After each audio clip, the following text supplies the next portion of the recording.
You're watching Medfield TV, community shows. All right, welcome to the Board of Selectmen meeting for Tuesday, June 5th, 2018. As always, disclose this meeting is being video recorded, so if you need a last-minute touch-up or wardrobe adjustment, please do so before you look on TV. And we'll begin by taking a moment of appreciation for our troops serving in the Middle East.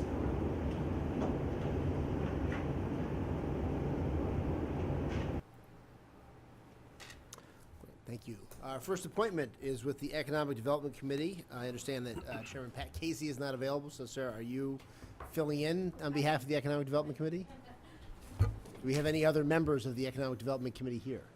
I'm not necessarily filling in, but I will introduce William High and Cynthia Lynn from Nelson Nygaard. They were our consultants that were assigned to the town when we received the grant from the Massachusetts Downtown Initiative. This was actually probably more like 2 years ago when we received the grant, and we actually moved the work out to this past year so we could do the parking data collection in the fall rather than the summer. So we are nearing the end of the project. In fact, it needs to be buttoned up by June 30th. So that is why we proceeded with this meeting tonight in Pat's absence. Great. I will turn it over to William. Thank you very much. Welcome. There's a table there. Thank you, Sarah, and I'd like to thank the town and the Economic Development Committee for your help with this effort. And I know that we are scheduled for about 30 minutes, so I'm going to try and fly through this as best I can so we can answer some questions should they arise. But I see you have the report with you and the presentation is based off it, but let's just move forward. So as Sarah was saying, this project started last year. In particular, with the help of the EDC, we collected a variety of parking data back in October, and here we are now in June providing our final recommendations here to you tonight. So the real question is, why are we here? And, well, this is what we'll go through. Why are we here? Where do people park in Medfield? We're going to look at the land use, some issues and opportunities, and take any questions as you have them. So the reality is that parking is connected to much more than just parking. It is important to your downtown. It is important to how people arrive here, how they move around, and it is tied to your business and kind of the framework of the way that the downtown operates. So it's all that is to say is we want to look at more and think about more than just simply how and where do people park in the downtown, because it has a lot more to do with a variety of multimodal elements than sometimes people appreciate. So the question is, where in Medfield do people park? So in the downtown area, there's roughly 1,700 spaces, 200 of which are on street throughout the downtown. The vast majority of off-street spaces, however, are privately owned, with only about 70 here in the lot behind Town Hall and just nearby. So the vast majority, again, are privately held and controlled. As you can see on this map,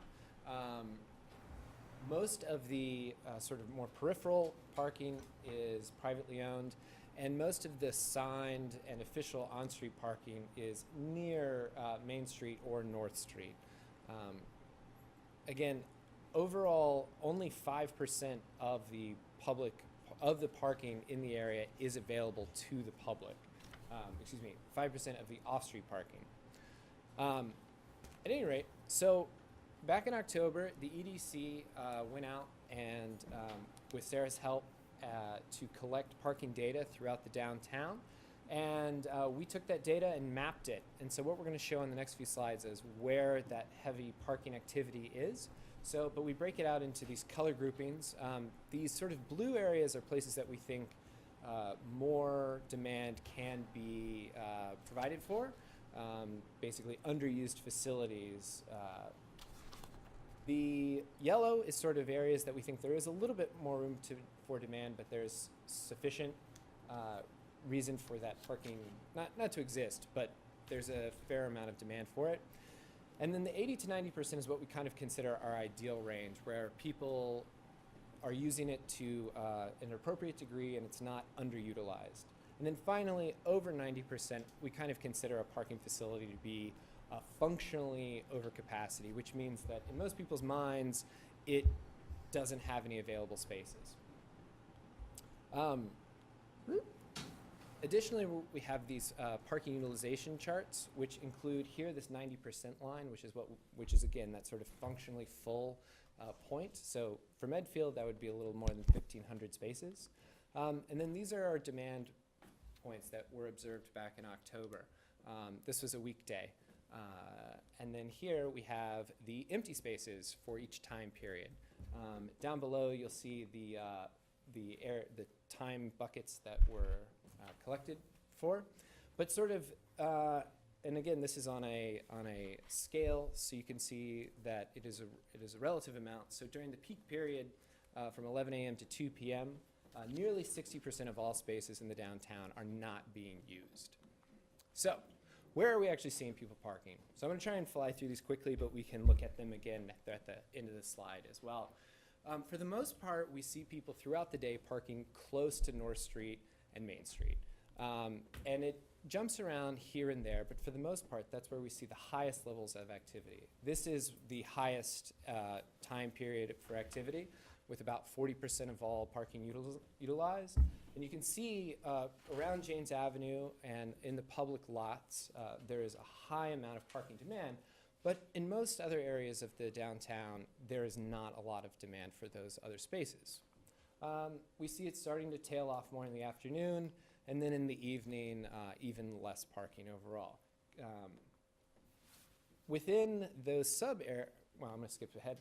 Again, that sub-area around James Avenue is nearly 80% full or more for the whole day, and exceeding that 90% amount that we talked about is the functionally full.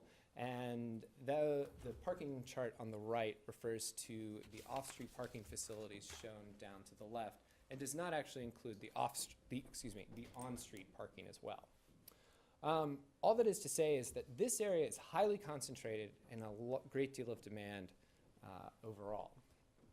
So we're going to skip towards the land use and zoning, because that is key to understanding the way that parking is actually operating in your downtown.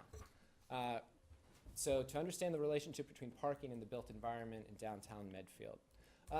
In essence, the reality is that most parking is shared. Most people will come to a downtown, a traditional downtown such as Medfield, and they'll park once and go to more than one place. So the way that that happens, though, is that we have demand throughout the day that changes. What we see here is that we have demand, time of day along the bottom and number of spaces used in an area on the y-axis. And what we see, though, is throughout the day, it climbs in the early morning or the mid-morning towards noon to roughly the peak around lunchtime. And then often it'll tail off in the early afternoon with an additional peak in the afternoon, and then tails off towards the evening as people go home. So the way that this functionally works, for example, for an office building, is that the supply, that we provide a certain amount of supply to meet our peak demand for that use in the day. The trouble is, as you see on the right, that amount of parking is supplied throughout the day, no matter what time of day, regardless of the amount of demand overall. And we do this several times over until what we have is a large amount of parking overall that far exceeds the overall demand. So in this case, the supply is nearly double what you might need in this hypothetical scenario. So functionally, though, what happens is people want to park once frequently and go around and walk around your downtown. So, for example, people parking here at downtown, at the town hall, they may go to the Starbucks, they may visit a local restaurant, they might stay in the lots nearby for several hours without moving their vehicle a second time. And part of this is also related to parking requirements. Medfield, like most cities in America, have zoning requirements that require a certain amount of parking for the use. You can't quite see it right now, but over on the right, we looked at we compared Medfield's existing parking requirements to the Institute of Transportation Engineers, which is sort of the standard for how much parking to provide in the United States. All that is to say is, in a lot of cases, Medfield is providing more parking than ITE requires, and we believe as parking professionals that ITE is requiring way too much parking to begin with. So all that is to say is Medfield is going beyond parking measures that we think are beyond what need to be there in the first place.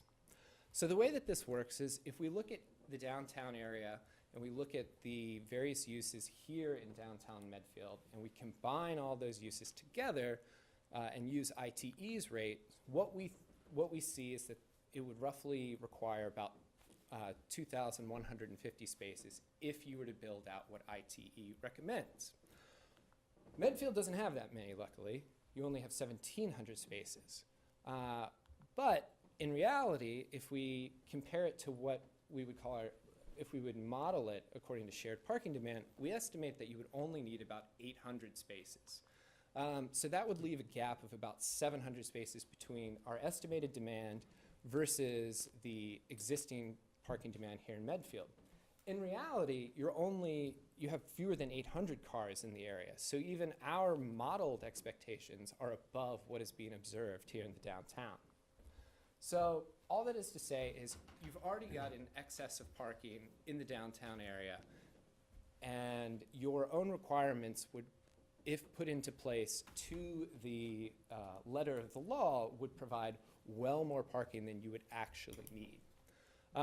Again, the observed parking peak is about nearly 1,000 spaces are unused in the midday, late morning. A few other things. Currently, at least officially, parking is not shared among uses in Medfield.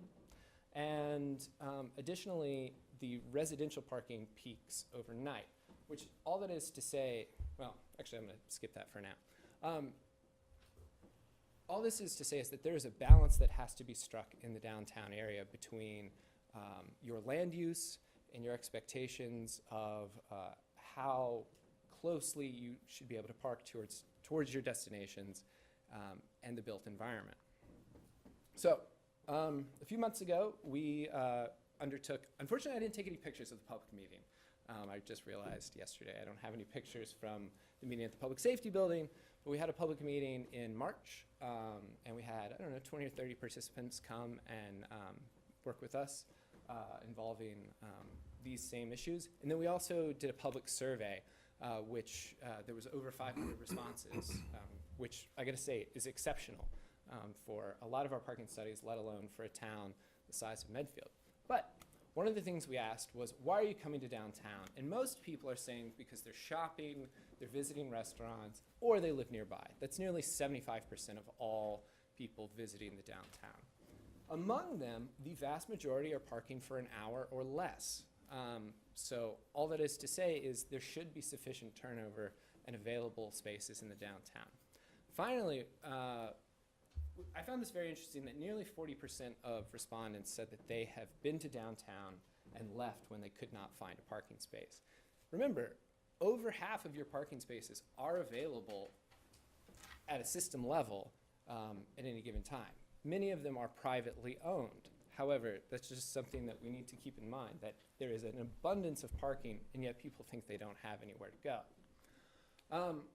We also asked people what their... Not to interrupt, Sure. but the question you asked was, had that ever happened? Has that ever happened? So you measured the available spaces on 3 days, and you asked the people about if that ever happened in their lives. Yeah, and to be fair, there are things like special events or whatnot, but you're right. We did not ask on a typical day, have you ever... How often does it happen? Correct. Right, Correct. Didn't mean to interrupt. But No, yeah. please, it's fine. I'm here for you. So, and then finally, or not finally, but additionally, we found that most people, nearly 2/3, are also visiting more than one establishment when they come to downtown. In other words, they're doing that sort of shared parking element, or excuse me, they're sharing the trip among different uses. They're visiting different places on one trip.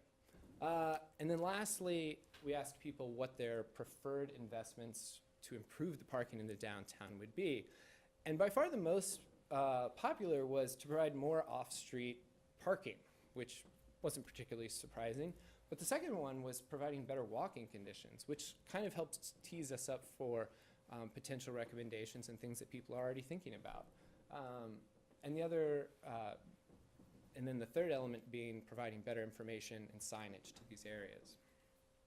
So let's get to the fun stuff. All right, so the first part, we sort of have these set up in three different larger categories. The first one being exploring better parking, smarter parking management. One of the first things that can be done here in Medfield is to sort of expand your on-street parking supply. And one of the ways to do that would be to just formalize parking areas that more or less already exist. On a number of side streets, there are functionally on-street parking spaces. However, they are not signed for that. They are not striped for that. There's also the capacity to add more parking on Main Street by the elimination of curb cuts and unused road space. So in essence, shoring up the curb line and allowing people to park in areas where there is space today, but there is not legal spaces. Could you give an example of, I'm having a hard time visualizing what you're talking about there. Oh, yeah. So, for example, for which part? Either The reduced curb cuts and increase where there's not parking. So, for example, I'm going to forget I believe it's the dry cleaners just over here has a huge, basically driveway that incorporates the entirety of their parcel. Oh, okay. And so if you were to close that off to where it wasn't taking up the entire section of the sidewalk, that can add one or two spaces hypothetically. Okay. Got it. Okay. The next would be to encourage shared parking between businesses. The key to this is getting businesses to cooperate with one another, but also to provide an official method wherein to, first of all, provide that parking supply that they are required to under Medfield zoning laws, and to formalize what is functionally an existing system. We already know, for example, that people don't always park in the lot that they're of the use that they're going to. So this is already happening, whether or not, and it's tacitly approved. But what this would do is allow businesses to work with one another and put an agreement in writing to avoid the building of more parking and to hypothetically use existing facilities more efficiently, both for their customers and their employees. One of the things that is, as you said, as we talked about, there are unique times that sometimes there's more demand in the area. So one element would be to work with local partners for special events when there is that very high demand for parking in the downtown area. And so to work with local partners to improve the parking scenarios during those special events, such as Medfield Day, so that no one has to worry about how to get here or how to park, and they can just enjoy the day for what it is through more efficient parking systems for special events.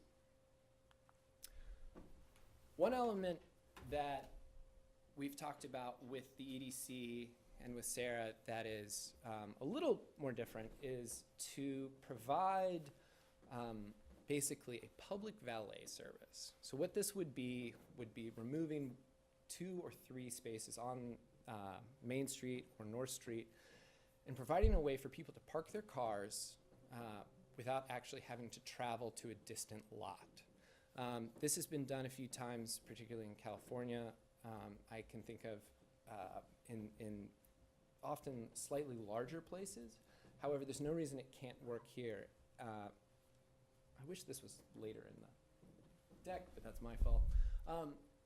And what that would do is it would simplify a way for people to drive directly to the downtown and park without having to go somewhere that they either think is too far or they don't know where it is, and would provide a town-sponsored valet service.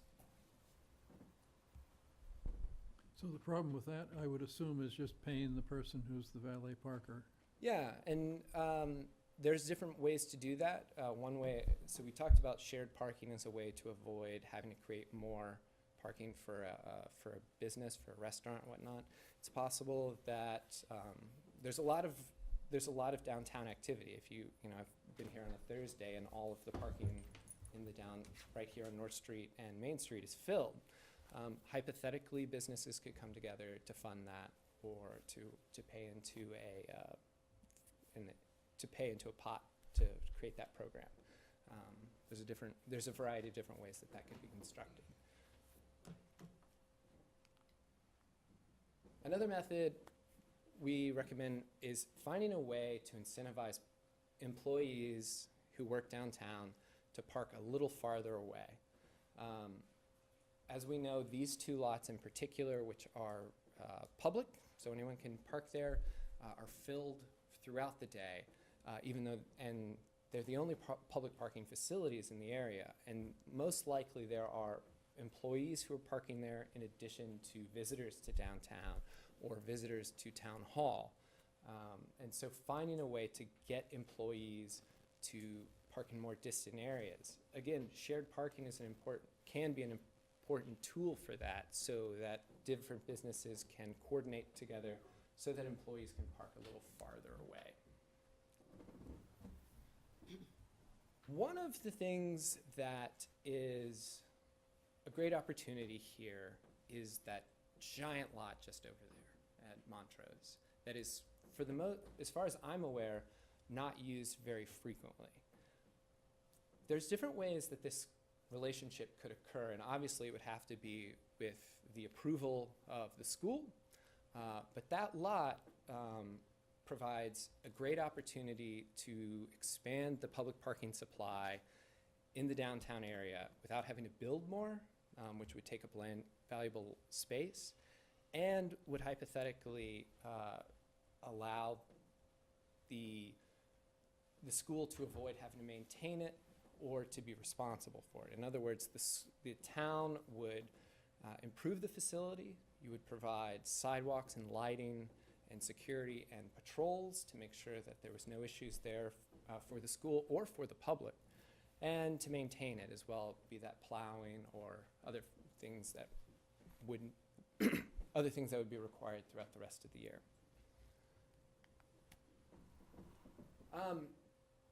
So moving to the second category of enhancing the downtown experience, one of the things that is lacking in the downtown is signage. There's one very small sign for the public parking facilities. Now, obviously, enough people know where those facilities are and how to get there, given the amount of demand for those areas. But one of the things that can happen here is to provide a branded method of celebrating Medfield and providing more identity to the town, while also helping people figure out where they can go to park and is available to them. Other methods would be to improve the walking and possibly bicycle facilities in the downtown so that people can move around more easily, and they can park farther away, and they can get to their destinations on foot rather than needing to move their vehicles. Again, here's a relatively large curb cut on Main Street. And this is a map to just show that nearly every parking facility is within a quarter mile of the intersection of North Street and Main Street. And so all that is to say is we heard a number of people at the public meeting say that no one will walk here. And that, I'm not going to say that that's true or not. However, most of the downtown is a pretty negotiable distance for a lot of adults to be able to park a little farther away and reach their destination. Finally, in terms of improving the downtown experience, well, shoot, my graphic didn't show up. Anyway, improving that intersection of Main Street and North Street would be great.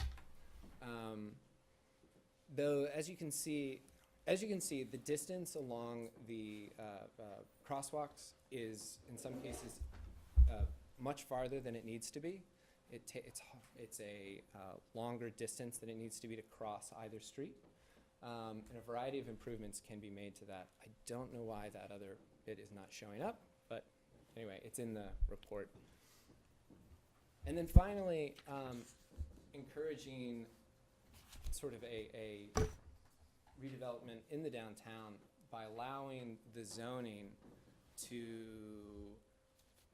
not be used so heavily for parking itself. Instead, allowing businesses and other uses to find other methods to provide parking, thereby being able to use that space currently dedicated for parking for development, other buildings. In other words, lowering the overall footprint of parking in the downtown and letting that be businesses or other types of infill. So that's all I got. We do have a special bylaw, zoning bylaw for the downtown that allows the ZBA to exempt the businesses from providing parking. Exactly. And that happens a lot. And Sarah has shown me a very impressive folder showing where all of those elements are. And actually, and that's a great start that is already here. I do think updating the zoning to be a little more clear as to the tools available within the downtown area could be helpful to get people thinking about it a little differently and to make it sort of official that you wouldn't necessarily have to build more parking. Do y'all have any questions? Or I also have all of these, all of these here if you want to look at them again. But Any questions, Pete?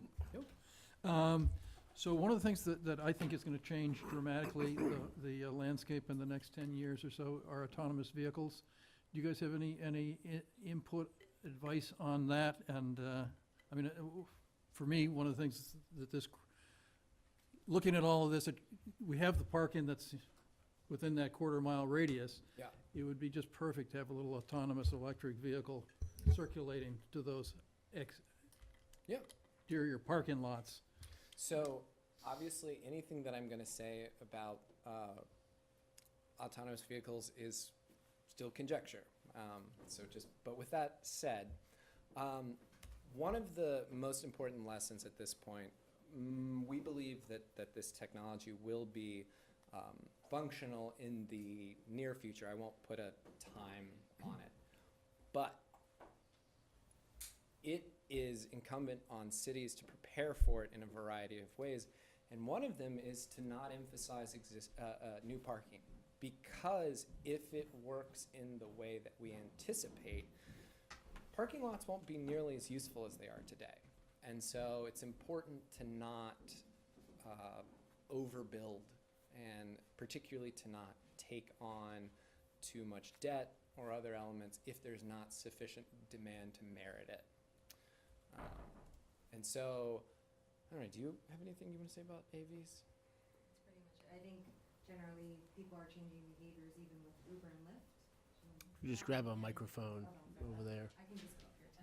I mean, generally people are already changing their behavior with Uber and Lyft, and so we already see people driving less and walking more potentially to downtowns, or just having different synergies with the downtown. So being, like William said, being more cautious and really precise about what investments you're making, and really managing the curb maybe to help facilitate more of the sharing opportunity is something to consider.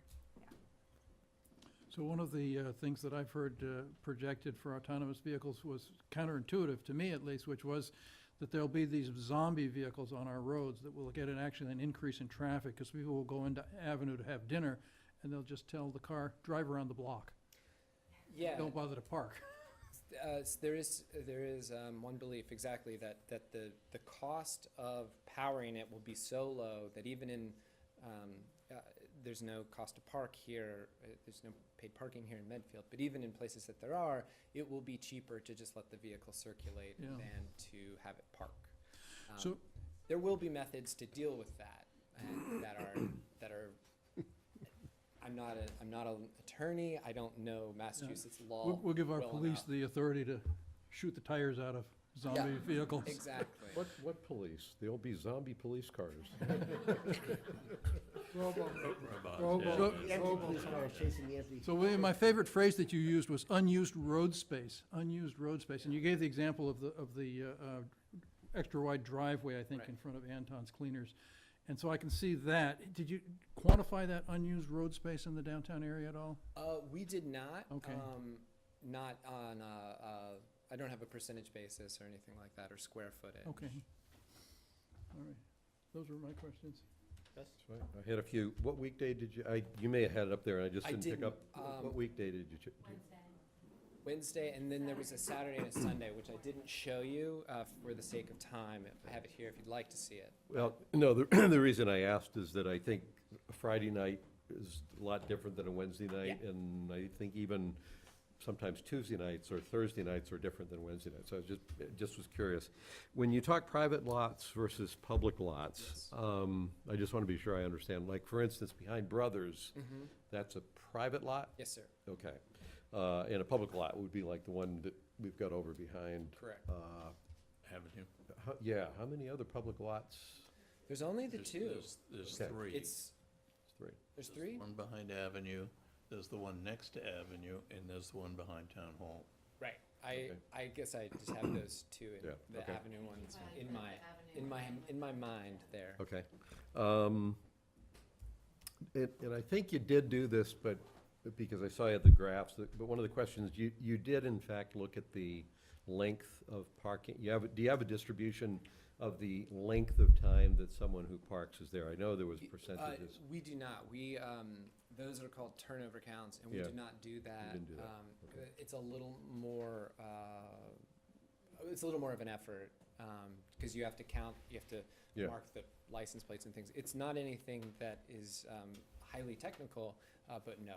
So the reason I asked the question is, when you had gone through what our actual lots were, and there's a couple interesting things you said. One was, I think we brought you in for a parking study to explain why people are having a hard time parking. So it was intriguing to me that one of the points you made is you probably only need about half as many spots as you have. That was not the direction I would have automatically thought of. But what I think, there are lots of techniques you talked about that we could do to improve parking. But in my superficial way of thinking about all this, if I distill down what I think the biggest message might have been, is that people, the lots that are in close to downtown, the intersection Janes Avenue, those are the ones that people can't park in. If they would be willing to go out to North Meadows Road over to the lot behind Thomas Family Dental or something like that, and would walk a quarter mile, we actually have plenty of parking. The real message I think I took away from this is, if there's any way to get people to be more comfortable parking farther away Yeah. and walking a quarter mile, then you don't have a parking problem. Yeah, and, so this map here is showing the peak period, Yeah. for example. And there's a variety of different things going on. Look at Brothers. It's pretty low parking at that period of time, down here in the blue. There's Brothers. Okay. Even though it's as proximate to, it's as proximate to Starbucks as the public lots are, basically. And so a lot of times it has to do with the way that it's presented. If it says customers only or private parking or things that are designed, they're very much designed to keep people away and to protect one individual's or one business's access to those spaces. People largely won't park there. They will respect those signs. But as we see, there's a lot of capacity.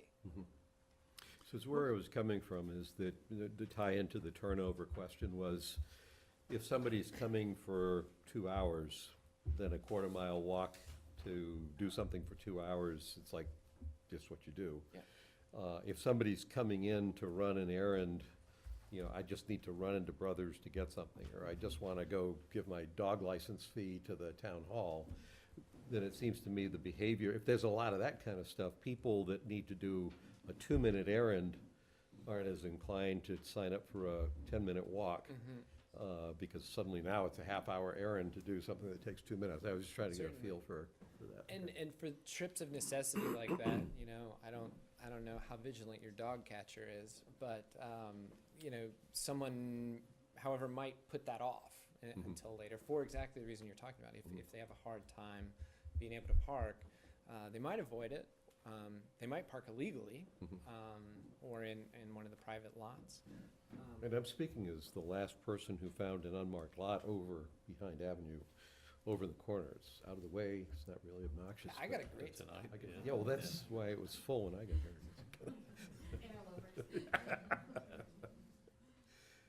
Okay, thanks.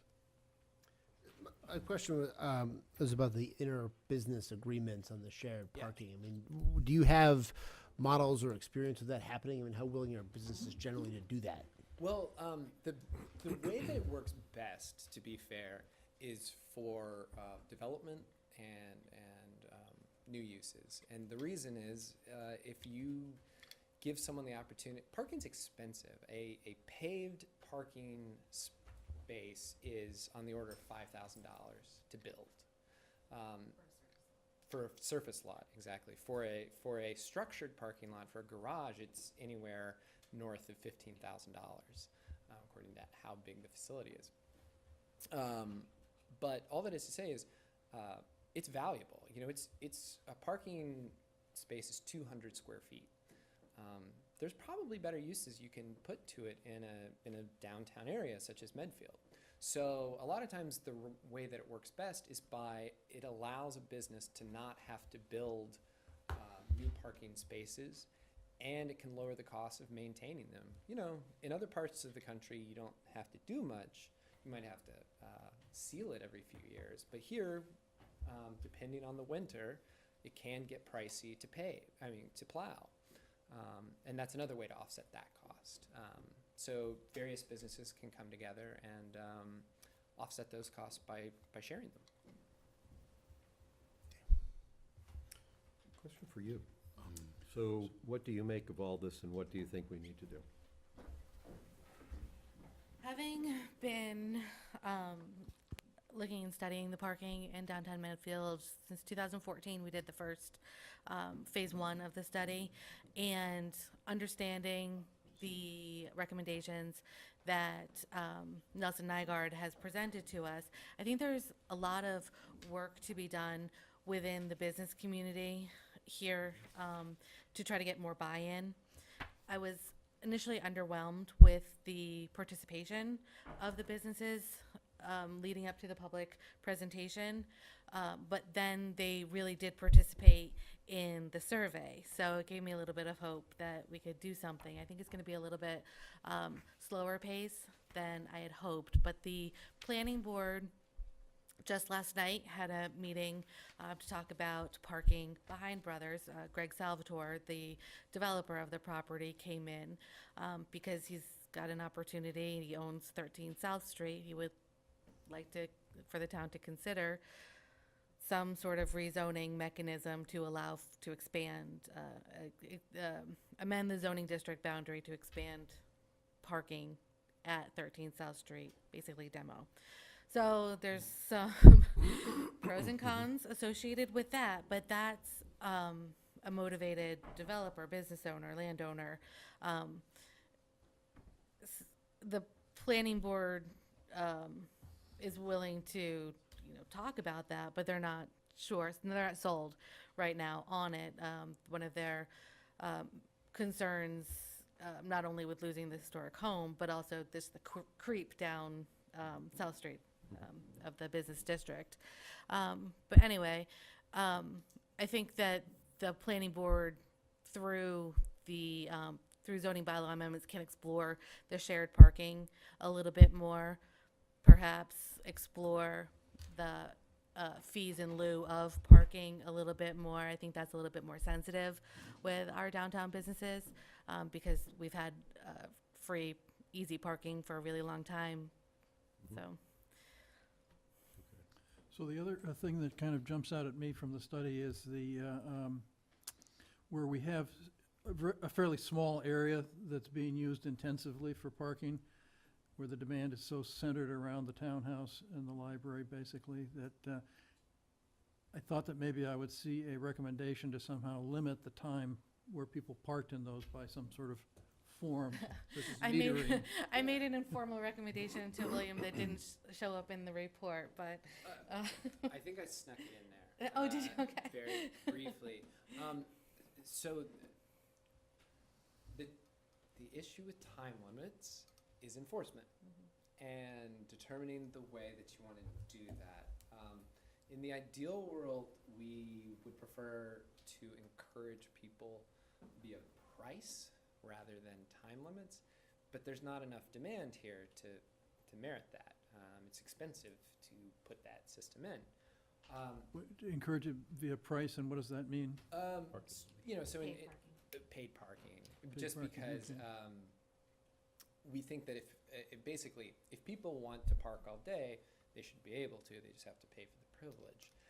But here, there's not enough demand to support that. So then the question is enforcement, and that might be a little bit stickier as to how that will be done. Very sticky.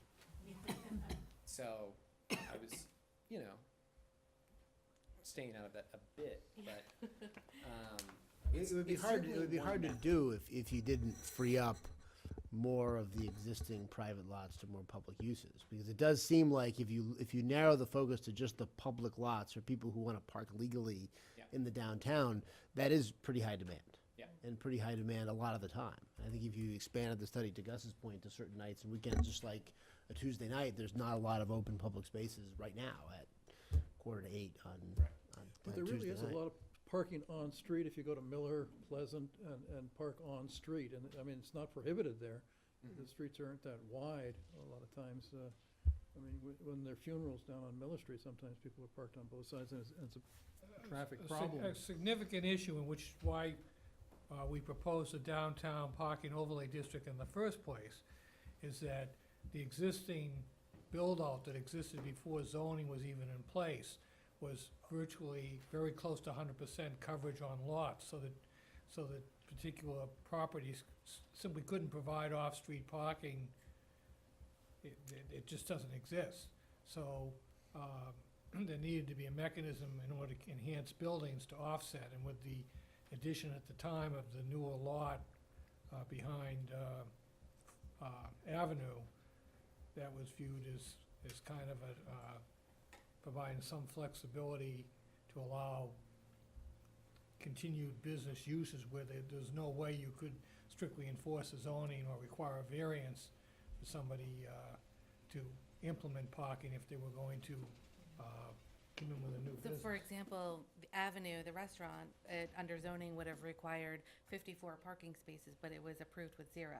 They came back and obviously put 12 in, but this is that special permit that Mark's talking about. And the critical there is the time. Their peak time is times when the typical day uses aren't going on, so therefore that's kind of a temporal version of shared parking, I Right. guess. Exactly. Yeah, we need to get the employees off the street, away from in front of the businesses, so that the perception of parking will be a So- little freer. So I have a dumb question.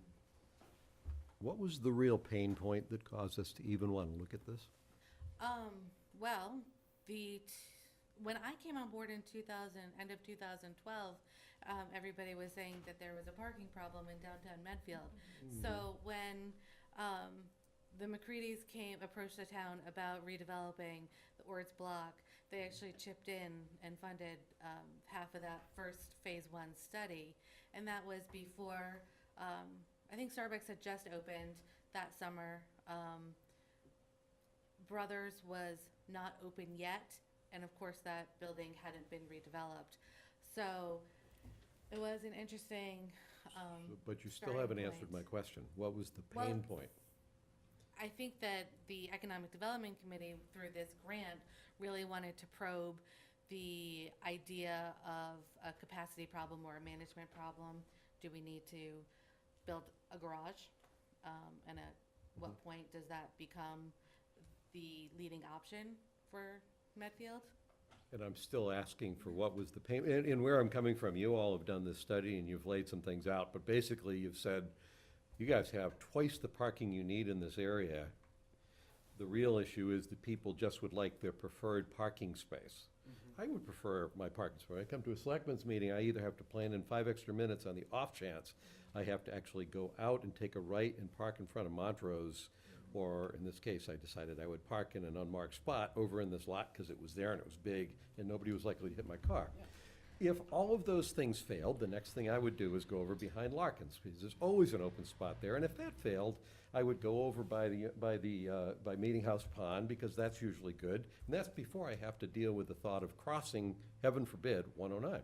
Now that you've announced all these spaces, they'll be taken. Well, I know. Well, no, I'm trying to spread the, my point, as I'm listening to this and as I'm thinking about it and I'm asking about the pain point, I understand that people can have some issue about, gee, I went downtown the other day and I had to drive around for 5 minutes before I found a spot. And not criticize, given the funding was there, given the study is done, that's great. But I don't think I'm hearing a problem that really needs to be solved. Right now, we have a self-regulating process that occasionally aggravates a few people because they probably have to walk not a quarter mile, perhaps as much as an eighth of a mile, because they didn't get to park in their favorite spot and they had to cross the road. And it's like, yep, the problems I see us having is overparking on Friday nights at Noon Hill Grill when they can only be in too many spots. There are a couple of times when what a business needs, or what maybe Zulo Gallery needs, or people who want to go to the library at the same time everybody's buying stuff at Brothers, there are a few points in time where it's like, is there any way we can defuse this? But to me, rethinking this whole thing, I'm not hearing anything here that says this is a major problem we have to do anything about. That's the takeaway that I'm hearing as well. But talk to somebody who's a proponent of a parking structure. Which I mean, it sounds like the there are- pain point that drove this was that the Economic Development Committee 5 or 6 years ago thought it might be a problem. Right. And I think the useful data that we have here in the study is that we don't really have a capacity problem.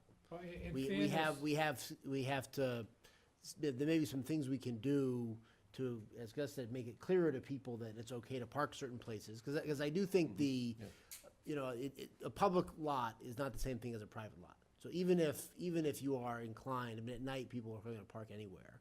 But I could certainly see somebody saying, I don't see the post office, or I don't see the lot behind the bank as equivalent. Even if they're willing to walk, they might say, well, it says customer parking only. Do they really tow? Do they not? You don't really know the answer. And you sort of take it, okay, how long am I going to be there, right? So I think there might be something around the edges you could do. But I think the answer to the study is we have plenty of capacity. There might be sometimes we need to do a little bit more to get people to, realize there are other places to go, but there's no drastic It was a action micro, that's needed it here. was a micro environment, which was right across the street here. Because the issue was parents, largely mothers with small children, in the library, and the need, or the perceived need, they didn't want to cross 109 to get to the library. There was the issue where we had worked out the agreement previously with Lord's to use the back of the lot. That was getting abused as far as Lord's was concerned when they were open, and it continued that people wouldn't go back there. They would park up in the front part, and that's still, the pinch point is over there in certain times. Yeah, I get that, yeah. And so it's kind of a micro environment. So in the big picture, there isn't a problem, but if you zero in pockets, there are. And maybe that's just a re-educating the population as to their options, the fact, and in fact, it's probably helpful to park some distance and walk, and those kinds of things. You ever go to the supermarket and see people driving around, or a mall? Oh, yeah, And absolutely. they drive around for 5 minutes to find a parking space when they could go, 50 feet down, and there's tons of parking spaces, but they want a space right outside the door, so they go in and walk around the mall. Anything else to cover here, Sarah? I just wanted to say in Pat's absence that as far as the status of the Economic Development Committee, that the EDC has had quorum issues lately. I And, can't find parking spaces. and it's not based on parking. So the recommendation from the members of the committee who showed up to the last meeting were that disbanding as a formal committee, and through conversations since last fall with the planning board, they'd like to be sort of like an ad hoc resource to the planning board. When there are certain issues like the parking or some other economic development issues were come up, but not in a formal committee sense. And Pat can come to a future meeting if that's something you want to talk about. So that raises in my mind the issue of the, because we also have a downtown study committee, and I mean, should we have some committee that is actually effectively focusing on what should happen in the downtown? Strikes me that that's something that's pretty important to us. Or could Memo, Memo doesn't really have any merchants from the downtown in it, so they're not really focused on the And when shopping. they were active, they never did. It's way more social than anything else. Well, that's probably something for us to think about and discuss down the road. Thank you, Sarah. Thank you very much to you both Thanks for very coming. much. excellent, All right, thank you. our next appointment is the public hearing on the Verizon contract renewal, from which I will recuse myself, and have fun. Thanks. I'm gonna go move my card. Yeah, Get a they- legal space They this put the, time. they put the chalk mark. So, who's the chair, the acting chair? Mr. Murphy is the acting chair. Okay, so the I'll acting- introduce Attorney Bill Solomon, who's special counsel to the town for purpose of negotiating these cable franchise agreements, in this case Verizon. And next to him is general special counsel. Outside counsel. Outside coun- John Harrington. John Harrington, who is outside counsel for Verizon, and so over an extended period of time, we've had meetings among ourselves with Bill in turn. We've had joint meetings with John, and in fact, some of the Verizon people as well. And over a protracted period of time, we've hammered out a new proposed license agreement, which is going to be presented to you for your consideration tonight. There's a requirement for a public hearing. There was notice of this twice in the publication, I believe. There's somewhere evidence of that. So you should declare the public hearing open and then go from there. I only know how to do closed hearings. They just need to declare. Just This is, declare it I'm a open. rookie at this, so this is the first time I've acted. So declare the public hearing open as to the public interest in issuing a new cable license to Verizon. Okay, I declare this public hearing open to discuss public interest and concerns and issues around issuing a It's not new legally required. license to Verizon. Thank you, Acting Chairman. Mr. Acting Chair, that's right. You either need the microphone or. Let the record show. Attorney Bill Solomon, Special Cable Counsel for the town, and I've seen, I know a number of people here, of course, and the selectmen who've been on the board at other renewals. I can do, if you like, a summary of the basic terms of the license, but I thought maybe, if it's all right with Attorney Harrington, we might just have John just do a brief few minutes about Verizon's application, the desire to be in town, have a renewal, general information and background. Then I'll take us through a brief discussion, very brief, of the key points of the license, and then, of course, answer any questions and any comments, of course, or questions from the public. That's all right, John? Thanks.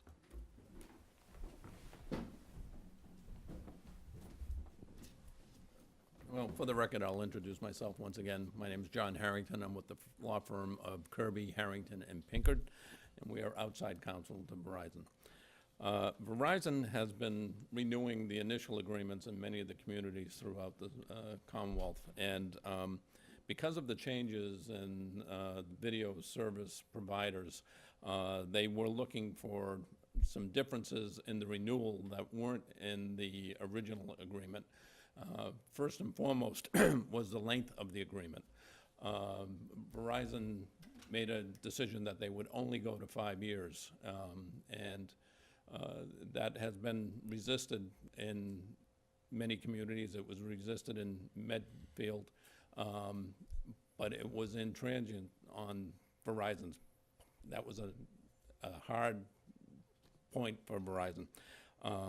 So what they did do was enhance the financial provisions within the agreement that they were offering to the town. And that was through negotiation with Mr. Solomon and Mr. Sullivan and Mrs. Searle. I would like to thank that team for their willingness to work with us to get to this point. I will tell you that there is an acceptance of that provision in the vast majority of the communities now. We are moving forward. I would say about 20 different communities have agreed to the 5-year term, and that's where we're going in all of the communities that we're dealing with in the Commonwealth. So is there anything you'd like me to cover? No, that's great. I just wanted to understand where Verizon was coming from. Okay. Thank you, John. Just one question, no, that's okay, no, you can keep walking down, but what was the community's preferred term that They Verizon would've- was resisting? 10, and then we were talking about 7, and I thought we were making progress on 7, and then we went to 5. Okay.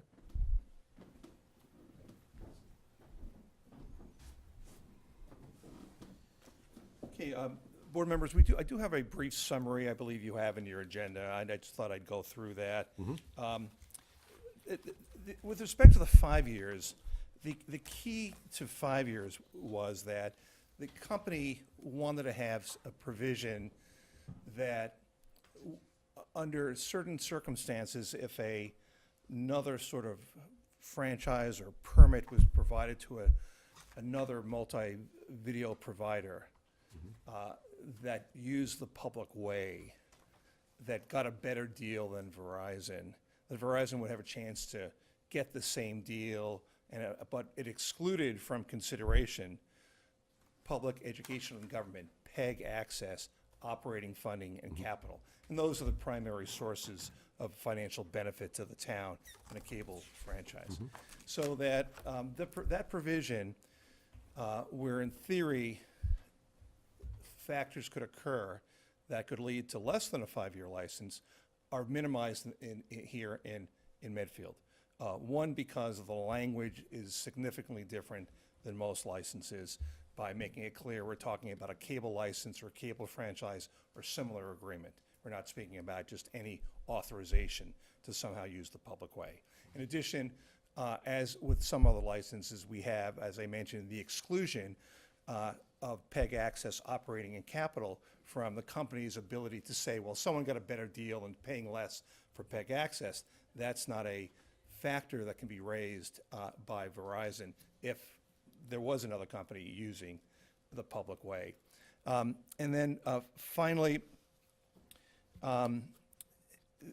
we made sure in the rest of the license that the town's interests were protected. And the major issue I would refer to is the issue of bundling.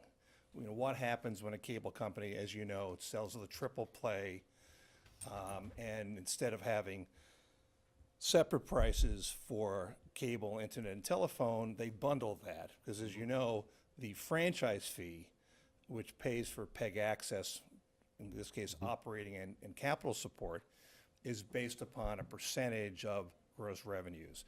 And in the Medfield license, the town's interest is protected, that determination of what is cable dollars has a standard gap, general accounting principles, and isn't just left up to how the company may or may not account for that.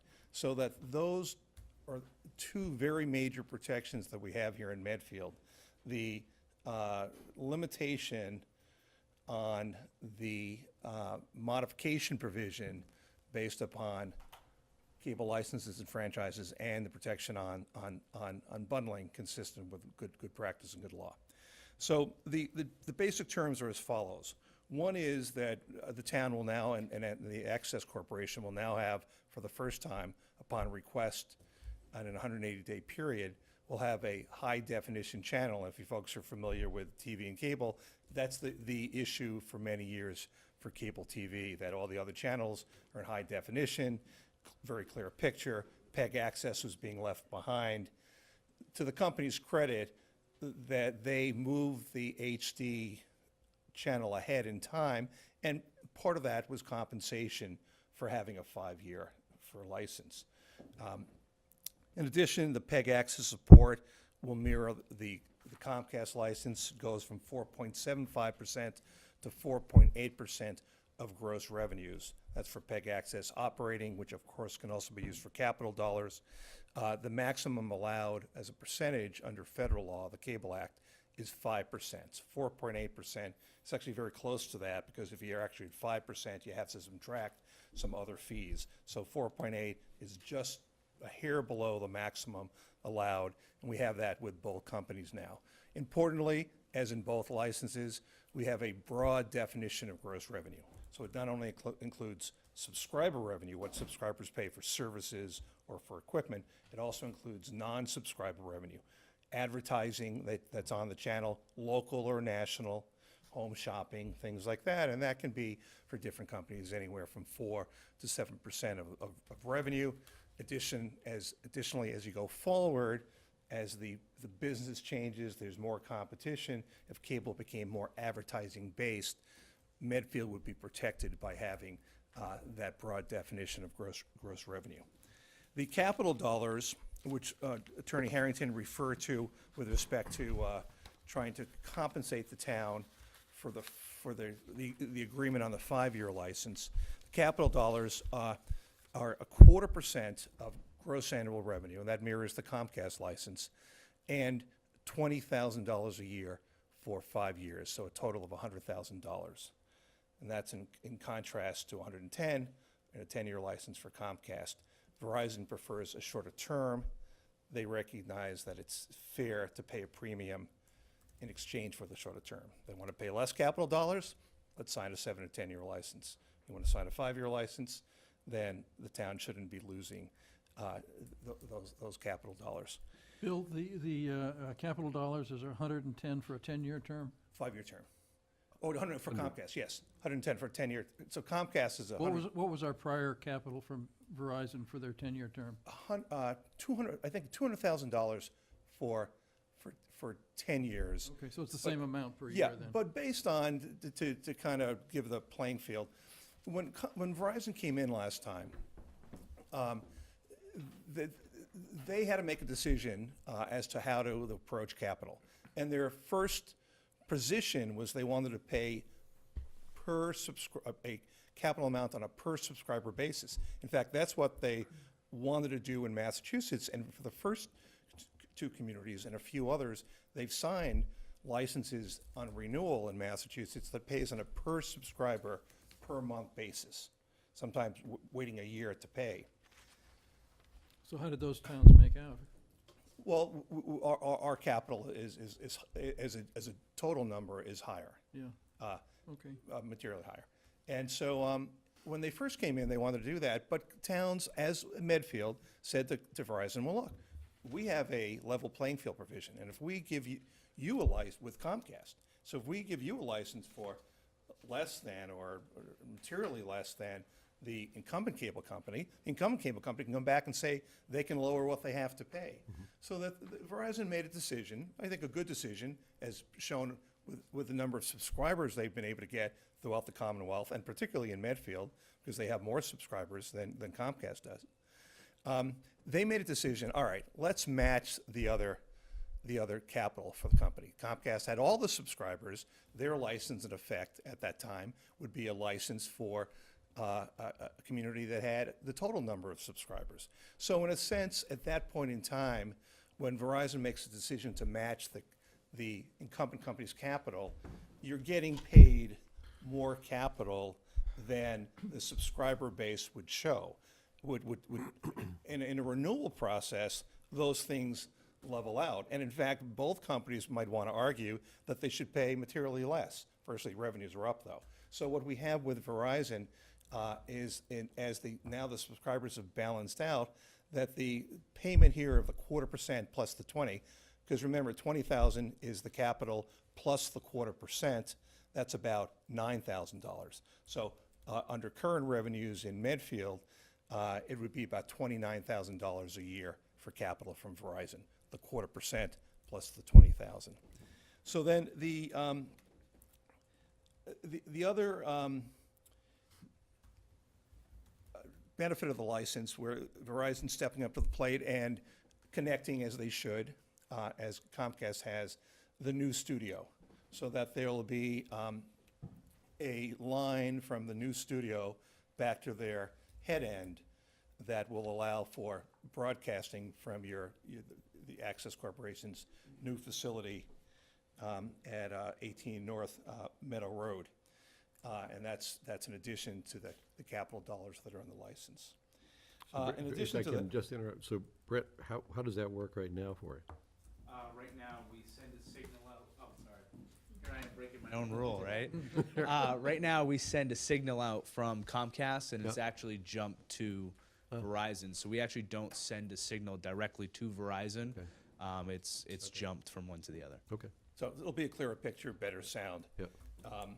Then, in addition, these are just come talk to you provisions, but in the last license, Medfield was one of the few towns that had provisions dealing with the electronic program guide for PEG access, that getting PEG access on the electronic program guide so people can see when the programming's on, you can use your recorders to set it and have it recorded.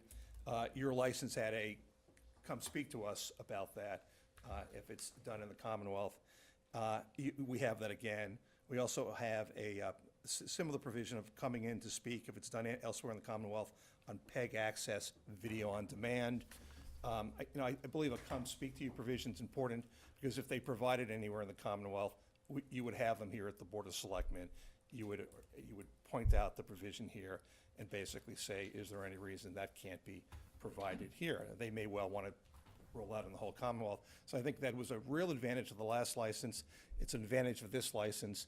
And additionally, that provision is not written from the perspective of speak to us about the technology. It's a requirement to come speak to us not only about the technology, about the question of providing it. They don't have an obligation, but they have to, in good faith, implicitly come and discuss those two services, which after HD are some of the leading services that PEG Access looks for in a license. So people will be able to program their recorders to, like, record the Board of Selectmen's meetings without having to stay up late to watch the If they offered it. They If don't they- offer it right Okay. now. Great, if they offer it, but they have an obligation to come and speak to you here about that. Some companies, they don't even want to talk about it. I think to Verizon's credit, the provision of high definition, which was really the most important issue facing access, albeit it's only one channel, that's HD, and you choose what channel that is, or you can make it a new channel, I think shows the fact that they want to get ahead of the curves. And then finally, cable service to public buildings. Again, it's license obligation based on state law. I believe now the company has not been asked to provide that, but the company could be asked in the future to provide that to your school and municipal buildings. So overall, this license stacks up very well against licenses in the Commonwealth and elsewhere.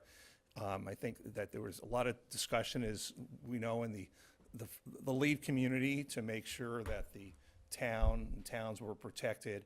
And so I believe it's your counsel that this license reflects strengths that are either elsewhere or not seen elsewhere in the Commonwealth.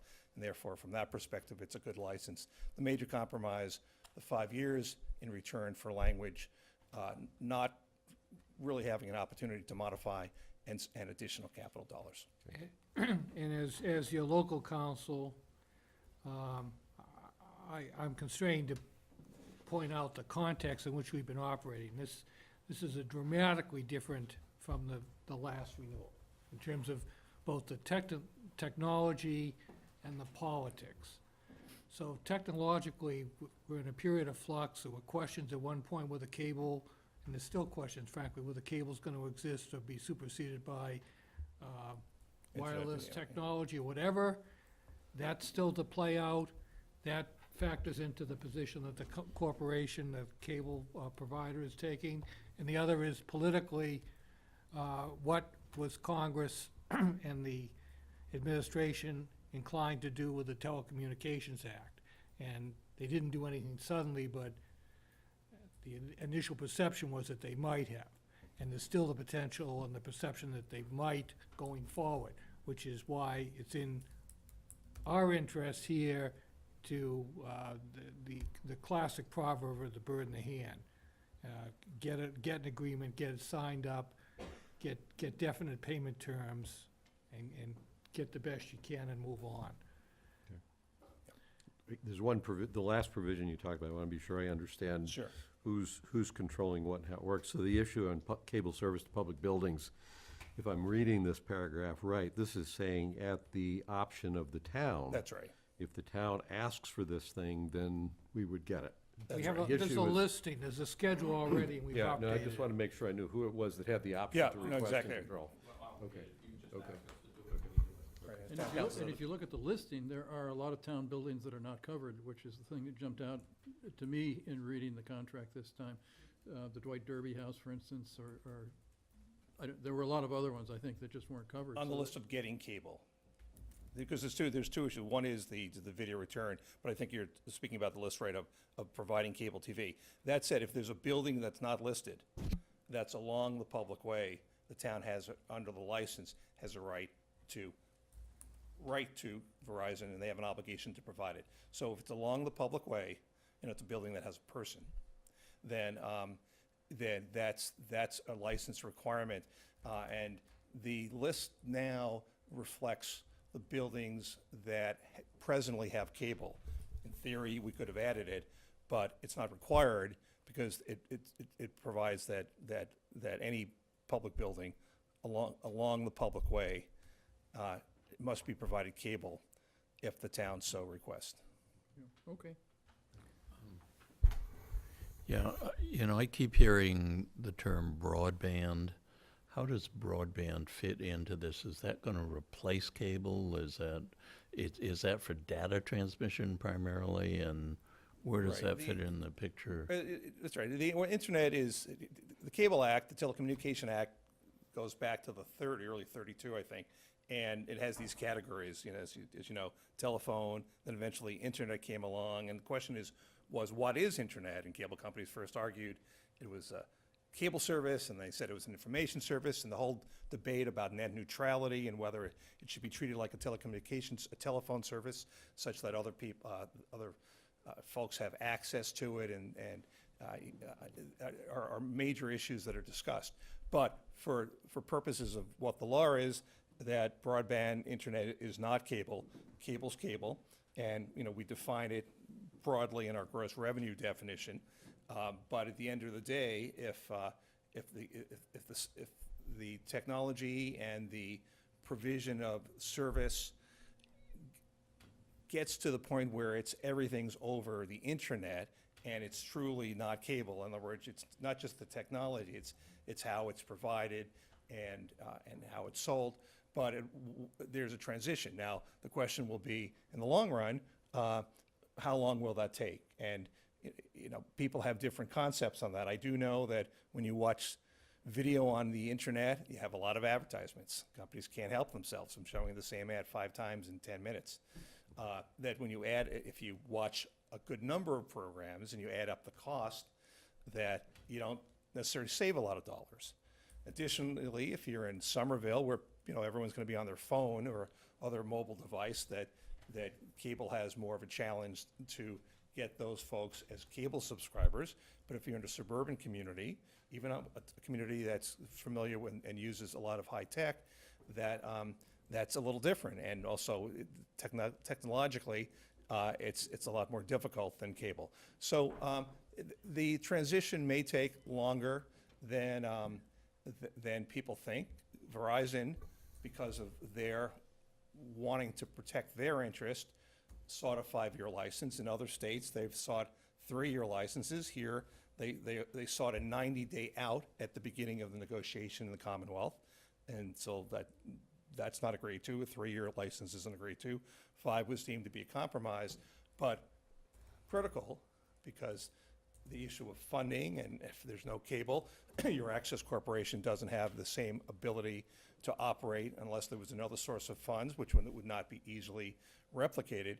Critical to the license in Medfield and any other place that, I work with, is to make sure that there's a higher payment of capital than otherwise would have been provided.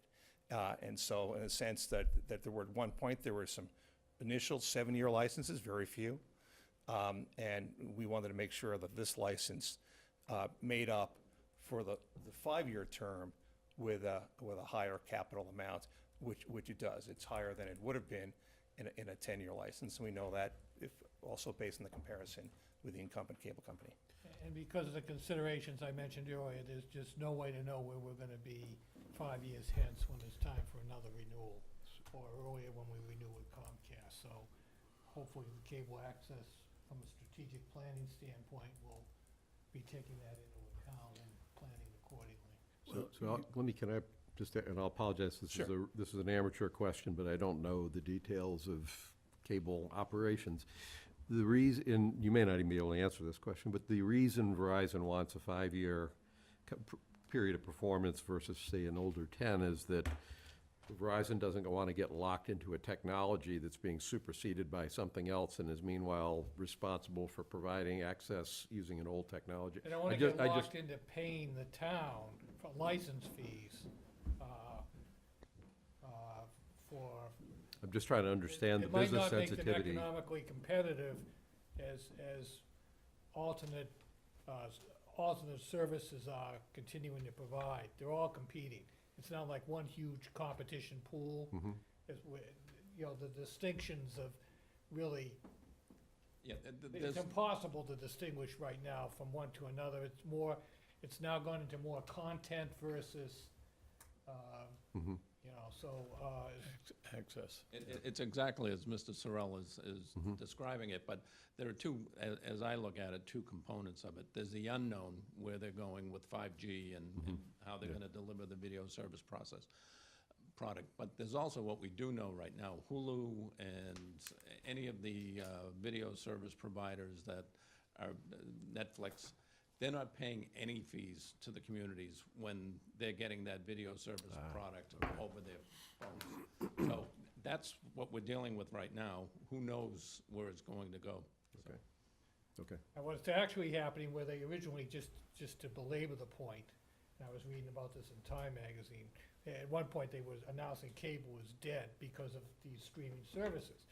It turns out, when you get into the streaming services and what they're charging for the services, that depending on your usage, you might actually be better off, if you're not running around, if you're prepared to sit somewhere, you're probably better off to have the cable. I see. Okay. One other question, Mr. Chairman, if I could. Dave Maxon wanted to know with the HD channel, what the pecking order would be, because I guess you assign channel numbers, and he was concerned that if we get assigned a channel number like 850, no one would watch it, would tune into local cable. So he was hoping that we would get a fairly decent number on the HD channel lineup. Yeah, I don't know what the number will be. The number will be in that specter of HD programming. So what happens, the importance to a lot of communities is that as you're clicking through the different things in the HD specter, you'll hit the local programming, whatever it is that you want to put on the HD channel. It won't be in the lower tiers where people aren't really searching anymore. That said, one of the other issues, and quite a bit of draftsmanship back and forth in negotiation, where the town has some limited authority, or its town's authority is limited, is the issue of channel placement generally. And while the license in two different areas with respect to PEG channels and HD channel does reference the fact that the company has discretion to change those channels. There's also language about trying to keep it. And so what I would say through the chair is that if the HD channels are, if the AC channel is requested, which I think it will be, and provided, that yes, the company has the right to change the standard definition channels, and Verizon now are channels, remember offhand what your channels are? I have them here. 36, 45, yeah. 47. Right, and they're in the licensed attachment. I guess the request would be, from the board, is that not to change those channels if you don't have to, that people are used to that channel placement, and that simply because an HD channel is provided with a placement in the digital tier, shouldn't mean that the standard definition channels are changed for people who are used to it. And you can program your TV so that, my TV's programmed so that if I hit on Medfield TV at 45, if that's becomes the high def channel, it'll just automatically go to the high def number.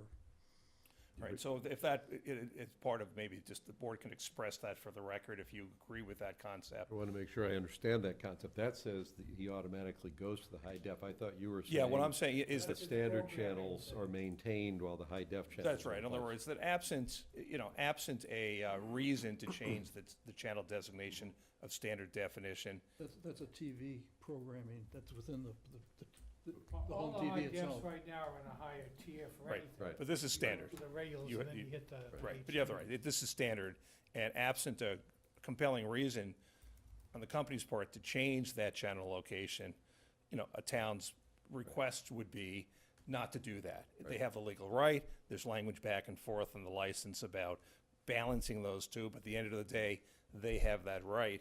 Just because you have the right doesn't mean it's the right thing to do, and so since it's come up, I think that's a fair point to put on the record here at the renewal hearing and vote, that, absent a compelling reason to change that, Don't- the Board of change it Selectmen would unnecessarily, like yeah. those channels to remain the same. It's not only really in the town's interest and the subscribers' interest, it's in the subscribers' interest and people who are their customers.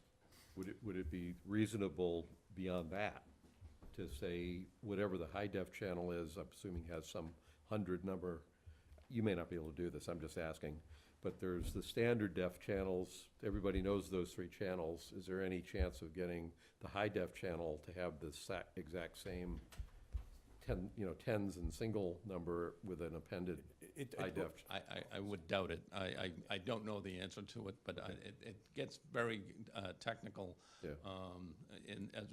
especially in our architecture, so I don't want to make a representation that, They're all grouped to the Yeah. higher numbers. No, I know, what I'm getting at is if it's 36, 45, and 47, or 836, 845, 847, whatever the numbers are, Well, that one thing I would can be say is that even better. is that when channels are at a certain location, people get used to it and that's it.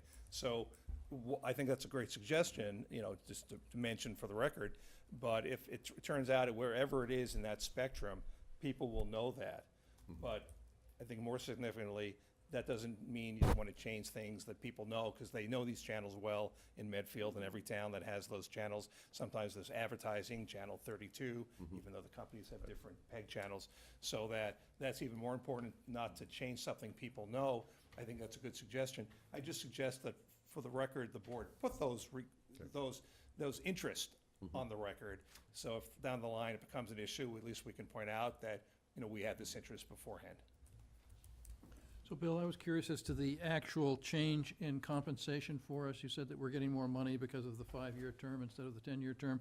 And the capital, the 100,000 for the 5 years is the same, apparently. Well, that's So is- 100,000 on this. See, what we had last time was we had a set dollar amount.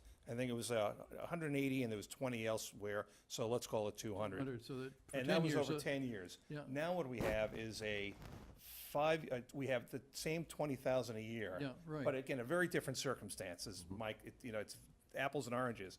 I'm comparing to what, to the standard of where you are on a renewal. But as for the facts, it's 20,000 a year plus the 0.25% of gross annual And revenue. you say that's around 9,000 That's about a year. $9,000 a And we year. weren't getting that before? Not getting So that that's the before. delta, okay. Yeah, that's the That's what I was delta. curious, But yep. along with the fact that, again, different circumstances because, and I hate to use the term double paid, but at the time, companies were into doing the business. And the way I look at this, and we did together, I spent a lot of time, and I want to thank both Mark and Mike, we spent a lot of time on number crunching every which way. And I can say that the numbers here are they're not outside of a range that's doable for Verizon, but that they're a good number and compare well to most communities in the Commonwealth. So, Mr. Chairman, just need to ask if there's anyone from the public. Yeah, it's, I'm not a resident, so is it all right if I speak? I don't know. On behalf of Medfield TV. It is. You have to General speak in manager. Latin if you're not a resident. But on behalf of Medfield TV, my staff, and our board of directors, I want to thank everyone that was involved. Bill, one thing that I actually knew going into this, when I first came to Medfield, I went to a conference for all the mass access, and one of the things that we went into was a group for contract negotiating with Verizon and Comcast, and we talked about what to expect, and they said, if you have Bill Solomon as your attorney, you're going to be all right. So I actually went into this knowing that we were going to be okay. Yeah, I will say that is the I have true a statement. brother, his name's Bob, so I'm just glad it was. Yeah. Yeah, but the selectmen and Mike, it was good going through this process. Not only I think we all learned a lot, but it came out a really good contract and stuff. We went through that. I wanted to talk a little bit about the importance of access stations and why this contract is important for us. One thing that I think even John, you alluded to, is that there's other options for people now. There's, like you said, Hulu, things like that are out there that people can go to. There's other ways to get information and entertainment now. And the one thing that they can't do is give you your coverage of Medfield. And that's what Medfield TV provides. And you can't get that anywhere else except by having a Verizon or a Comcast cable, and that's how you get us. That's the only way that we do it. And if you're watching this right now, or you have a kid in high school, or you have an event that you're planning, anything like that, Medfield TV is there, and that's how that's covered, is through these contracts. We also offer a service that's to learn, to teach people how to use our products and to use our equipment, to be in this field, to be interested in this, to create and to learn.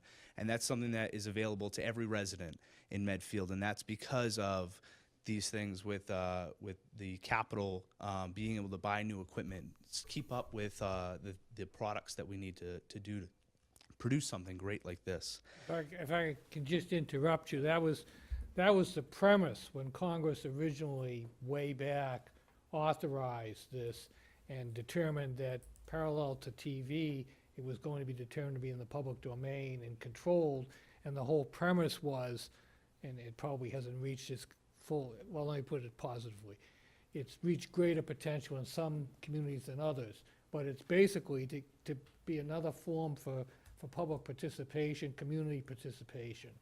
And so to put shows together, or educational programs, or people to put on their own shows. I mean, after all, Wayne's World was the paradigm example, but that was what Congress was actually thinking when they brought this under regulatory authority. It's actually been very cool to see some of the kids, like I think it was Robbie McNicholas, who used to film the Selectmen's Meetings, who then went on and had a career in. And Dick Gilmette's son, I think, was very successful in sports broadcast. Yeah, I can say- the Medfield Foundation just gave the Volunteer Lifetime Achievement Award to Chris Allen, who was with Medfield TV when he was young. The other thing that's noteworthy is that it's not only folks who go into the profession or the media or entertainment, it's the fact that we live in an age where everything's video-based. And so almost every job has a video basis or connection, and that when you're your students and others, and particularly when you come out of school and you need a place to go to do this because you don't have the school, those skills that are learned there not only last them a lifetime in terms of their participation in arts and culture, but also in their jobs going forward, crucial in almost every position. Yeah, and that's, you know, we have a lot of great shows that are produced by residents. Mike, you're on one all the time with Ann Thompson. She sits down and interviews Mike every month. It's great to see residents come in, and our staff is great at teaching people how to use it and being a part of that process. It's unique. It's something that you can't get anywhere else. The other thing that I just wanted to really quickly touch upon is what this means to us is, really, I'm going to use this word specifically, is it's a historic step to get an HD channel with our access station. I think that was a really important piece to put together. It legitimizes access television. I think a lot of the times people look at access and they think, oh, it's just that SD channel way down below that no one ever goes to. But to give us an HD channel, to give us that opportunity to compete with the other stations, to be up there in the thousands or 800s or 500s, wherever it is the HD channels sit, to be in that section it puts legitimacy to what we do, and I think that that's really appreciated. Again, I appreciate what this contract is, and I think that the people of Medfield TV and the residents of Medfield will definitely appreciate what we've done and what we'll do with this going forward. So thank you very much for all the work that we put together. Thank you. While you're here, we have some other news for you that just came out this morning, and that's why it wasn't on the agenda. Mark brought this in today. I think there's a copy in your agenda, and there's another copy there. Apparently, the Massachusetts Department of Revenue has determined that the cable access funds must be turned over to the town and deposited in a revolving account and then appropriated by the town. Now, when we set up the original cable, we decided that the town shouldn't be managing the press.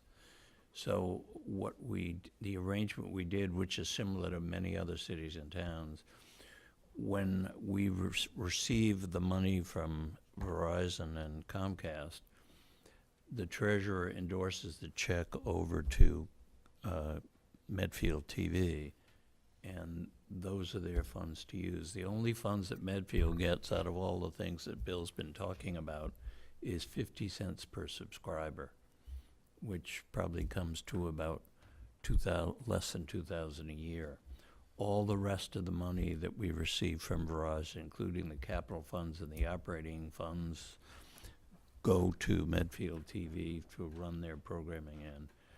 But now we are going to have to put an article on the town meeting warrant next year to set up a revolving fund, and those funds will be deposited into this revolving fund, and then the town meeting will have to appropriate those funds.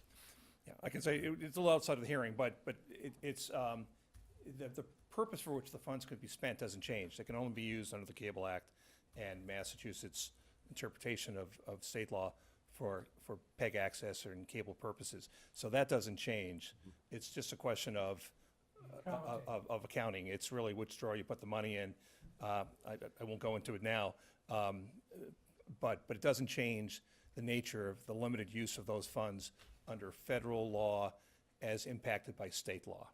And so I think, it's a little, I think we should probably separately, it's good to know that it won't affect anything in the license here, nor does it affect the obligation of the limitation in Massachusetts of those funds that having to be used for PEG access and cable. They still have to be used for that.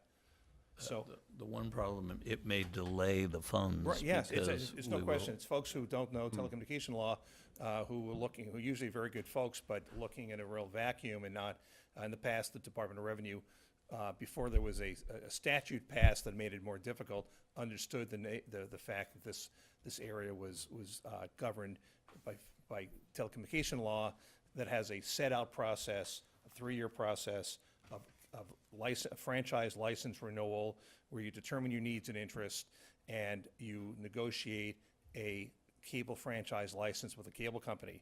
That process for 3 years that talks about ascertaining your needs and interest and coming to a deal, clearly that process can't be trumped by the idea of, well, let's use the money for something else, let's ignore that 3-year process. It's totally contrary to the statutory purpose. And so no one at the Department of Revenue argues that this money should be used or can be used for anything else. It's just a question of which drawer to put it in. So cumbersome.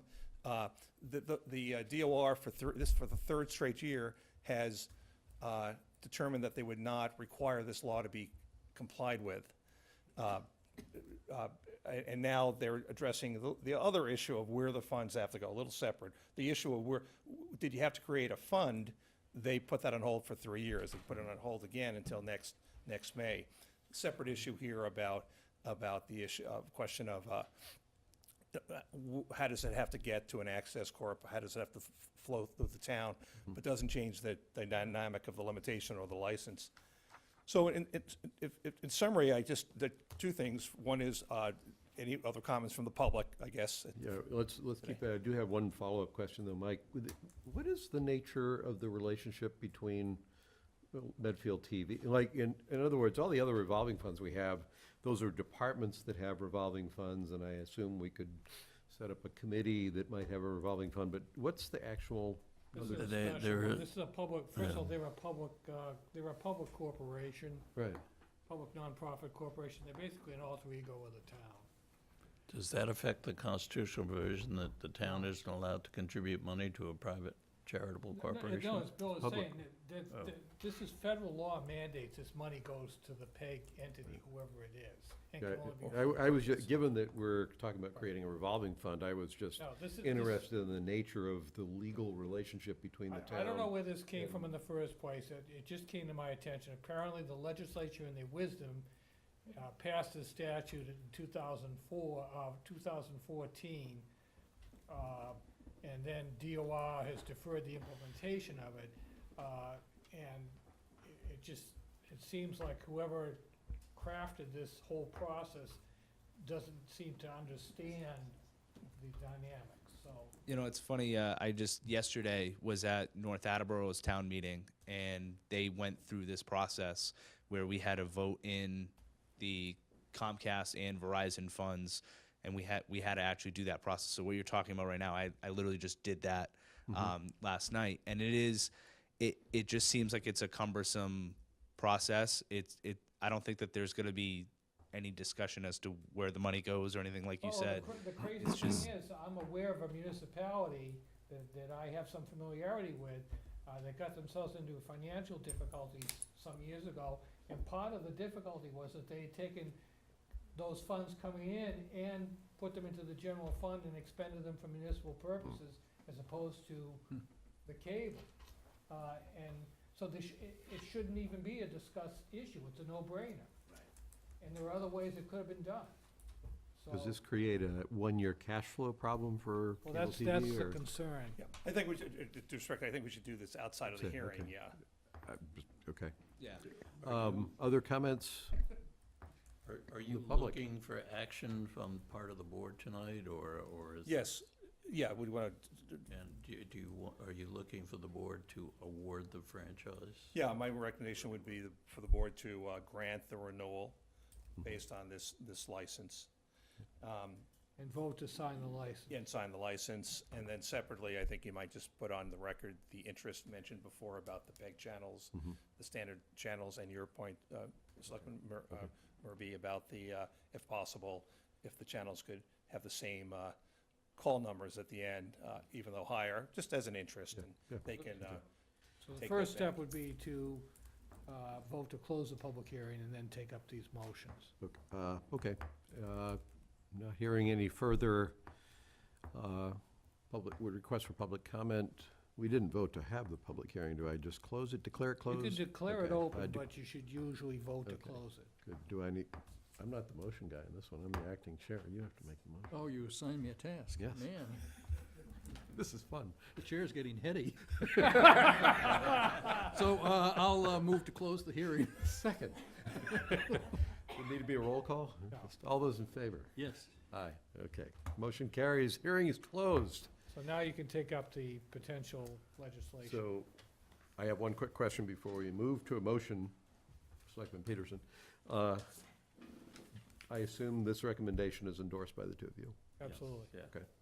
And even though it's not quite the same, given that we don't know what relationship exactly we have, you endorse it, okay.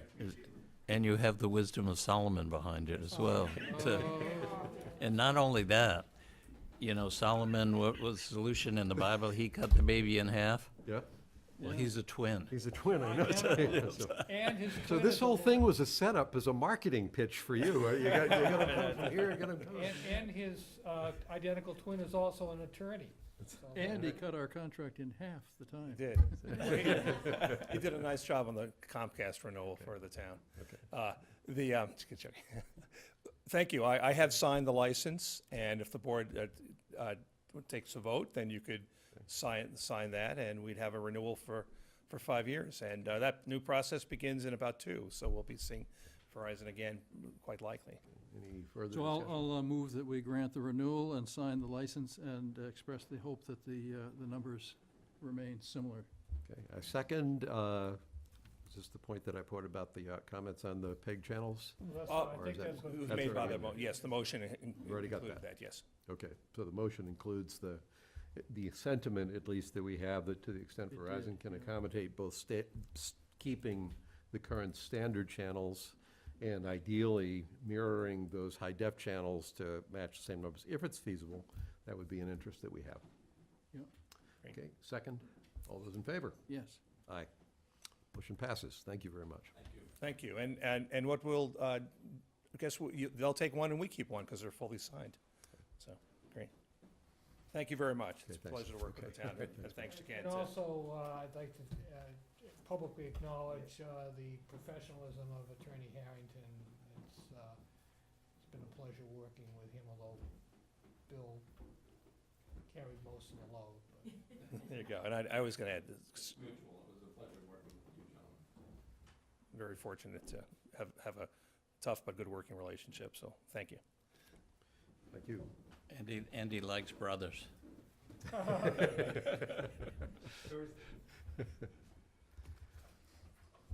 right, I think, Okay. so where's the contract that we're signing? Is it? That's it. That's it right here? Okay, Two so we just do that. copies. Okay, 2 copies. We'll take it. Do you want us to sign it right now? Well, if you or- did, then John, do you want to take one back now? Yes, he does. Okay. And Mike, I assume you cannot sign it? No, he can't. Okay.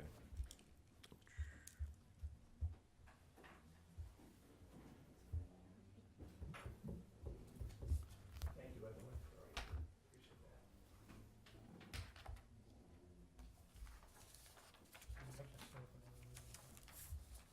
Contract says that I'm the chair, so we probably need to do the hearing over again. Critical thing is a majority of the Board of Selectmen is Are signed. there 3 copies of that? I think there's one more. There's only two. There's only 2? Okay. It's the 5th, isn't it? Yes, the fifth.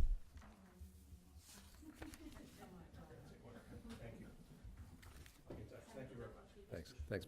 Thanks, Bill. All papers are signed, completed, and removed from the table of the selectmen.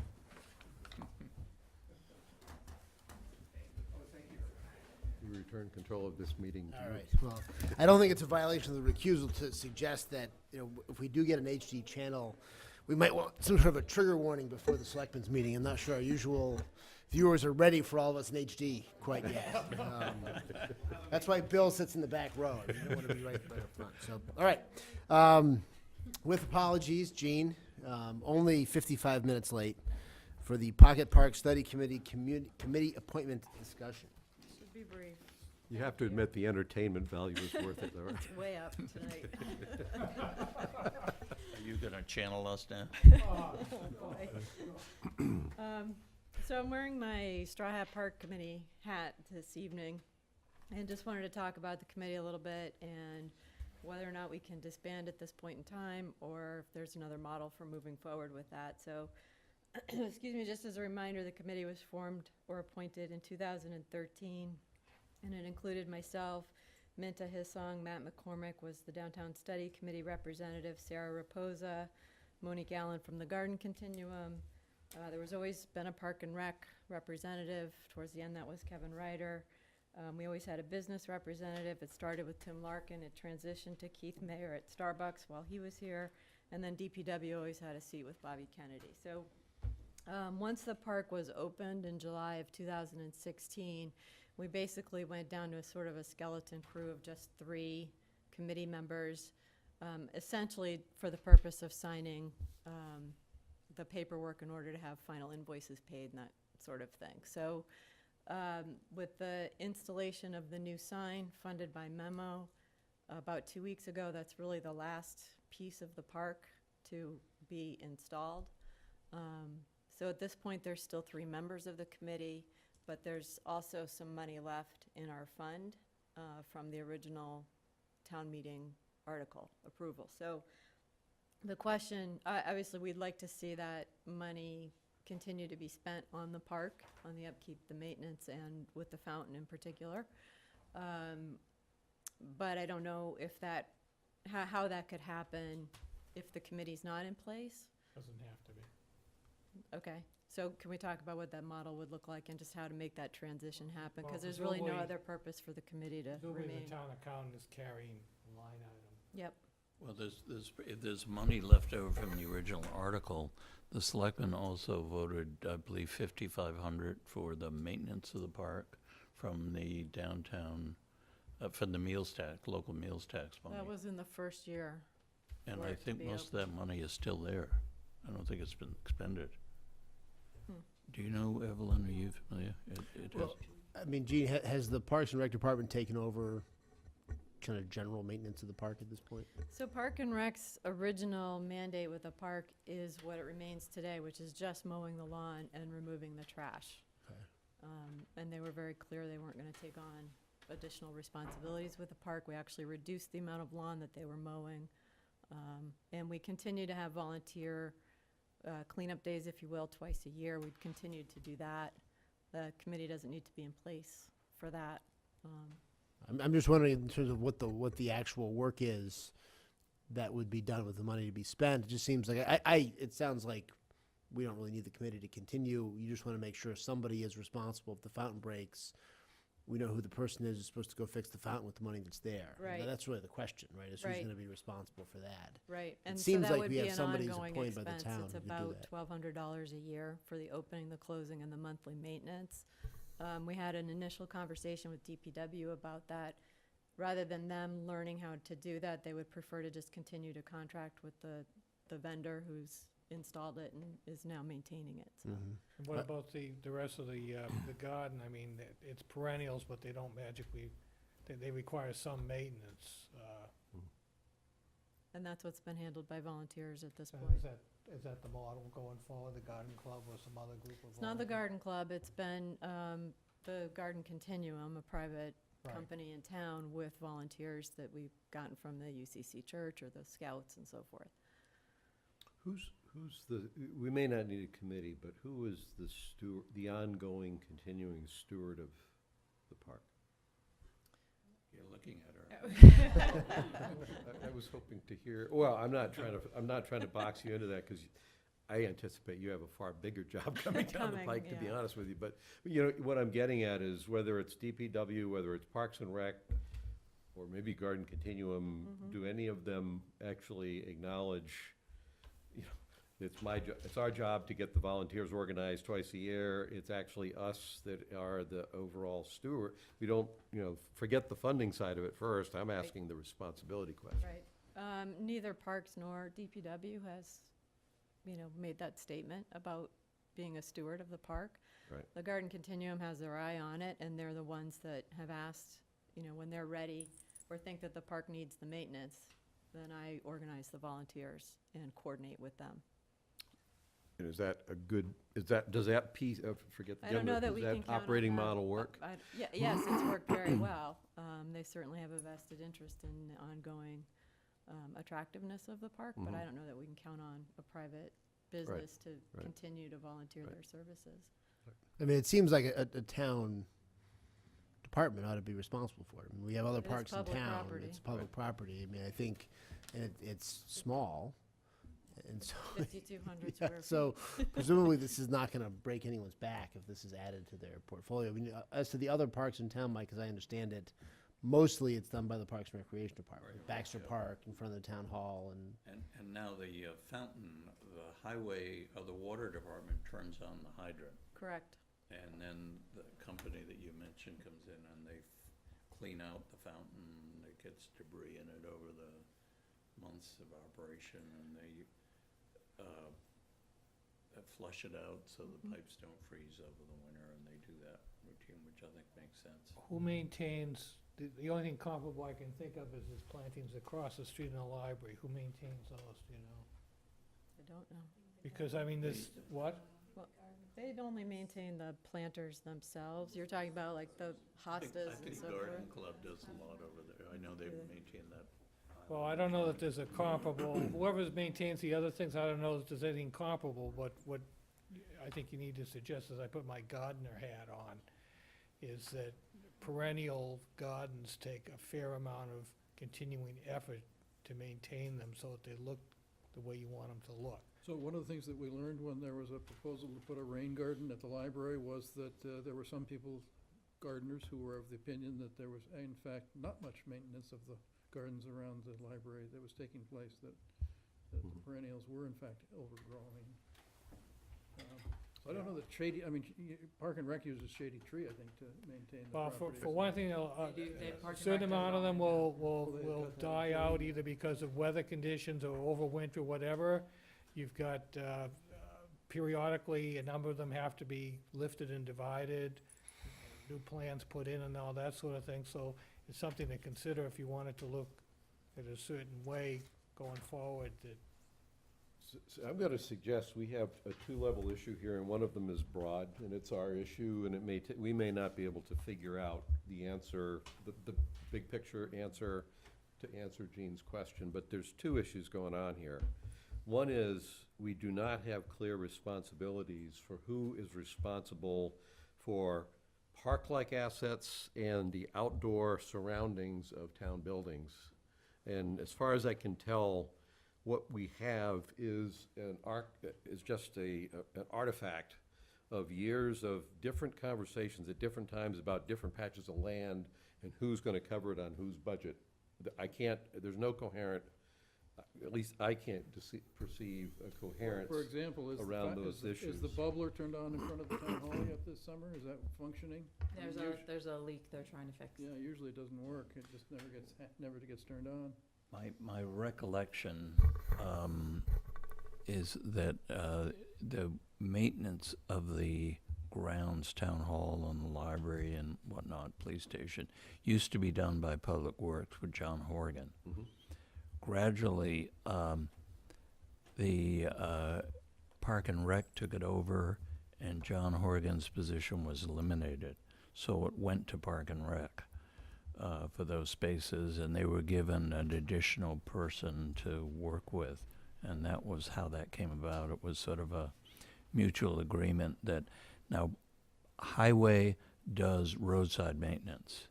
They do the mowing along the roads and the trimming the brush back. And then Park and Rec, because field maintenance is a little more specialized than roadside maintenance, so.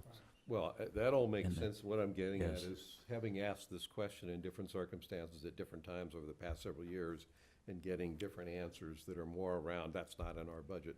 I'm not suggesting anybody's done anything wrong up to this point. I'm suggesting that the way we've evolved into what we have has not been looked at cohesively or strategically. The second piece that I was gonna say is then, quite aside from this broad issue of who's responsible for maintaining the town's grounds, and I appreciate the distinction between roadside maintenance of cutting the dandelions down or whatever else is growing alongside the road from overall groundskeeping across the town. I just don't think we've ever answered that question at a policy level, which would then translate maybe into some budget implications. It's not a question of who do we load it onto. But then in something like this, and maybe for the stuff around the library, Then there's this other question that says, and then when you have a need for a level of expertise that's not either DPW or Parks and Rec in terms of actually doing it, what's the best way to do that? Certainly the Garden Club has filled the gap for some. Perhaps there's private companies that are for something that's kind of like a flagship park like this. Maybe the exposure alone with a sign is enough. And that would be fine. I don't think that needs the policy. That's just a question of how to figure out how to address that high or low need. And it'll keep changing over time, too. I don't think there's going to be one solution. For example, in the last few years, we've added maintenance of the hospital grounds, and we've had to deal with that through the Hospital Maintenance Committee. That piece, I get that.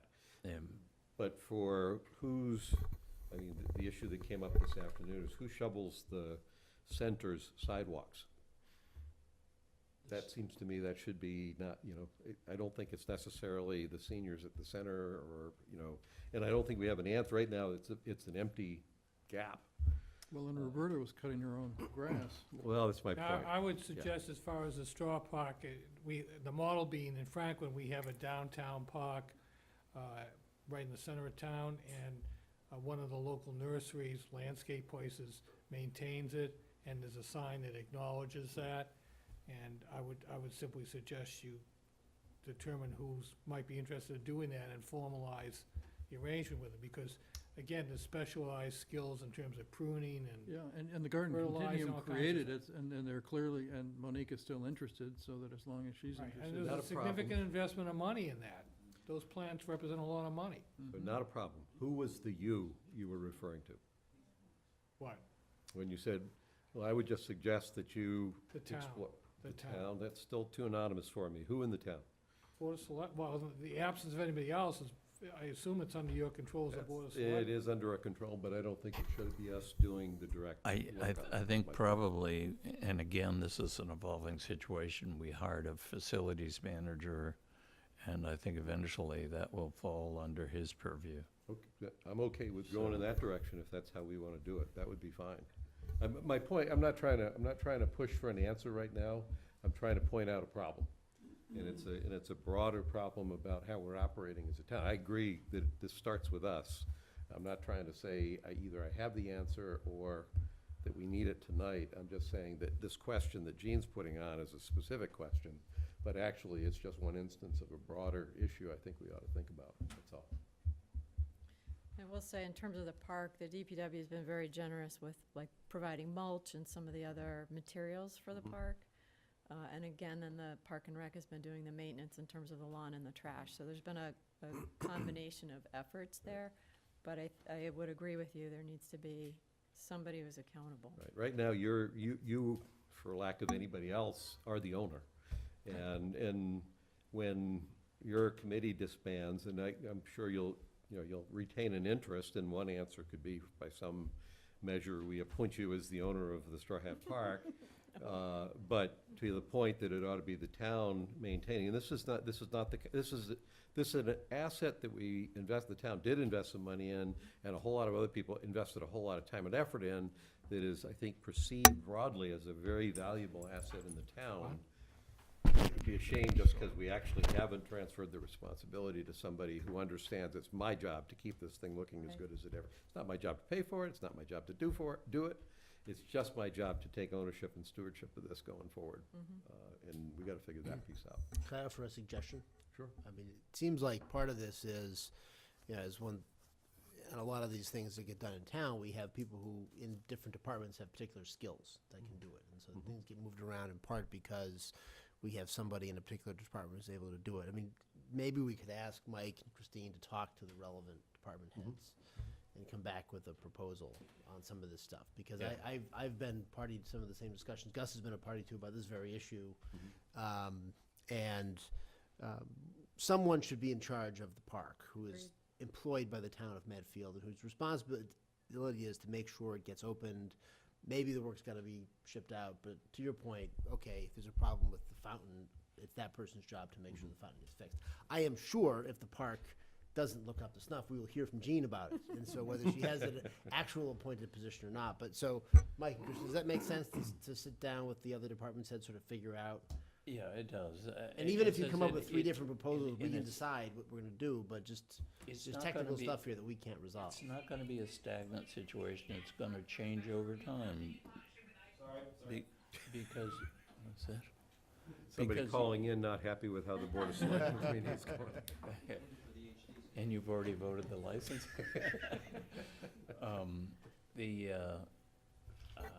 You know, the other issue that comes up all the time is maintenance of school grounds. Who's responsible for that? And the problem has always been there when the schools are willing to turn the maintenance over to the town, but not the control over the fields. And the Public Works Department's always felt if you want the fields maintained properly, you have to rotate them and rest them. Otherwise, as Park and Rec does with McCarthy Park, and the other part is when you ask, well, how many people do you have in the school budget to maintain the grounds? It's none. We don't have any money for it. So, you know, who wants to take over a new task without any funding for it? Well, I would say for our purposes, separate the funding issue from the management issue, figure out how we want to actually manage this. Yeah. There will be budget implications to that. Either budgets reduced or budgets created. We may have, or we may not know how to fund everything that it takes to do it right. But right now, I'm saying, I think in a lot of these areas, either the answers are completely erratic from one spot to another, or there is no answer because nobody wanted to take it on from a stewardship standpoint because of a budget concern. Actually, I disagree with you a little bit, and I think it does work very well. I think, as Gene pointed out, the Highway Department works very well with your committee. They work very well with the schools, not only on grounds maintenance, but on plowing. You know, it's, Mike, there's, that's fine. It's that yes, they work well with, they're great about being Yes. happy to help. But Gene's saying if we disband this committee, the fact that they would help Gene do what Gene wants to do, Gene won't be there. Who's there? So it's the stewardship. I think we should We- figure it out. we will- Have a suggestion, Mike, you know, Yes. we don't wanna dictate to any department saying you're in charge of this. If the department heads could meet, come up with a suggestion for who should do this, and then we have to sort of figure out the money part, as Augustus' point, separating it Yeah. out. We're not gonna be able to figure out who in town is best positioned to prune whatever it is that's growing there. That looks lovely, but yes. I'm not a gardener. Okay. So in terms of the status of the committee, I think probably, is this official, we can disband? I would say yes with the thanks and gratitude of Thank the you. town. So how about if, once there's one final invoice to be paid, when that's done, because I need to get the W-9 from the vendor, and then we'll take care of that. After that, I can send you a letter when Send it's me the letter. complete. And So Gene, my question would be, is the committee looking forward to disbanding, or, because Yeah. there was before, all right, We're only, you know, Pete, we're only a committee to make sure these invoices got paid at this point. And we can Committee make sure doesn't they need get to be paid. So- in place for the volunteer crews to work and stuff. before you got here, we were talking about parking in the downtown, and the Economic Development Committee has told us that they're looking to cease to exist, or they're just gonna become some sort of ad hoc group that will do things when the planning board asks them to do things.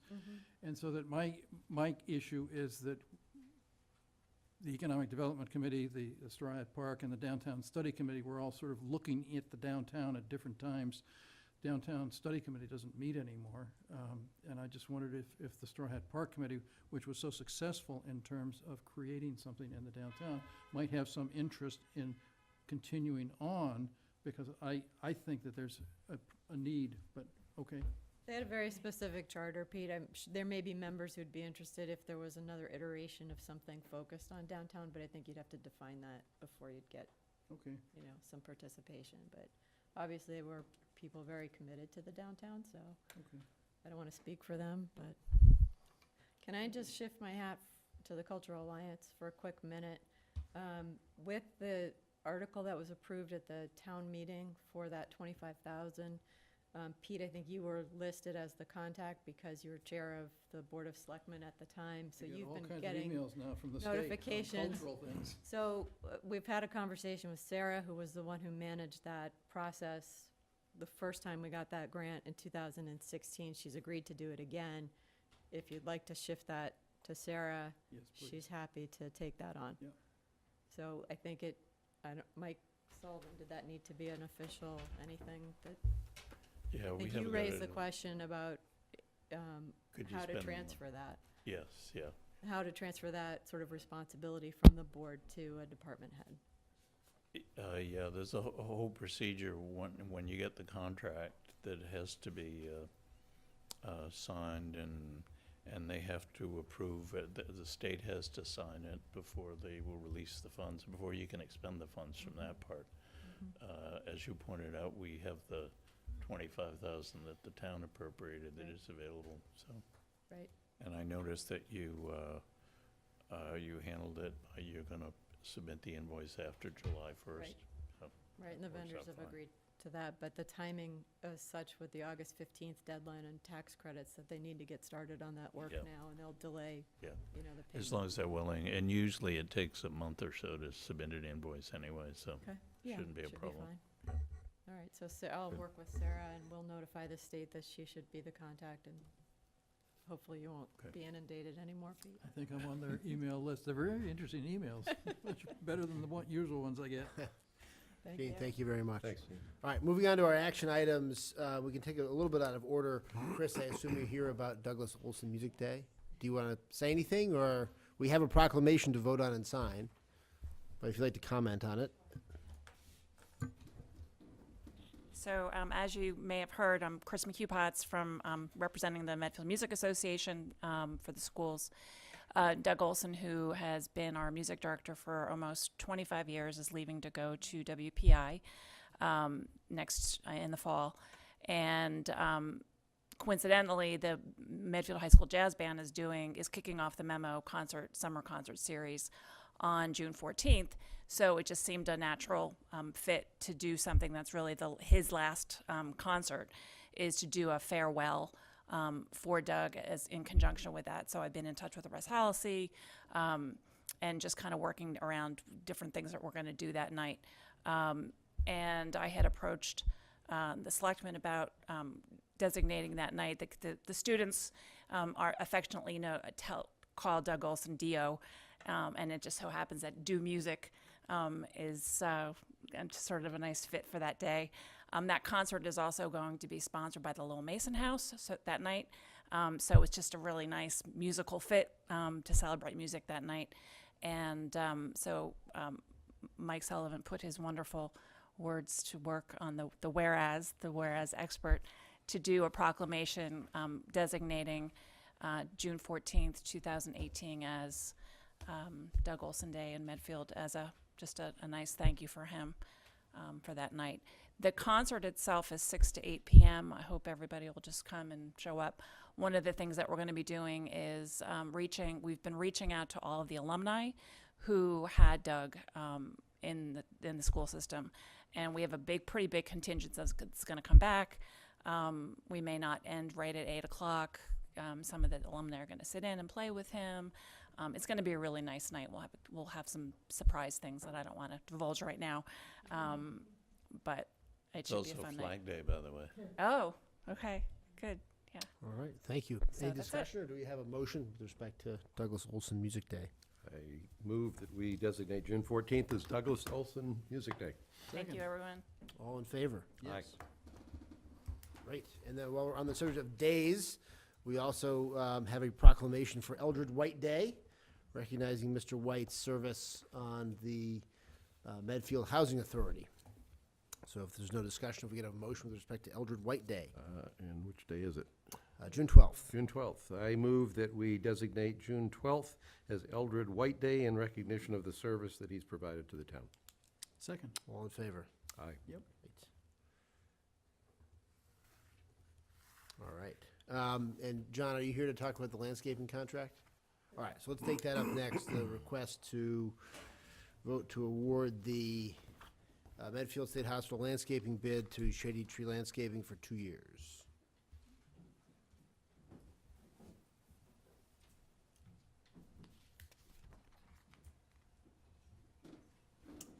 John Thompson, Chairman of the Buildings and Grounds Committee for Medfield State Hospital. This is a 2-year contract, which was won by Shady Tree. I don't think we had any other bidders for it, and I don't really know why. We did last year. This contract includes the spring and fall cleanup and the mowing, which if we award it tonight, they'll start cutting tomorrow. The grass is quite long. We've had a lot of rain and sun. It's been a good spring for growth. And I really want to take the grass down. It can become a security concern, especially around the buildings. And so I want to make sure that we keep the place neat and trim.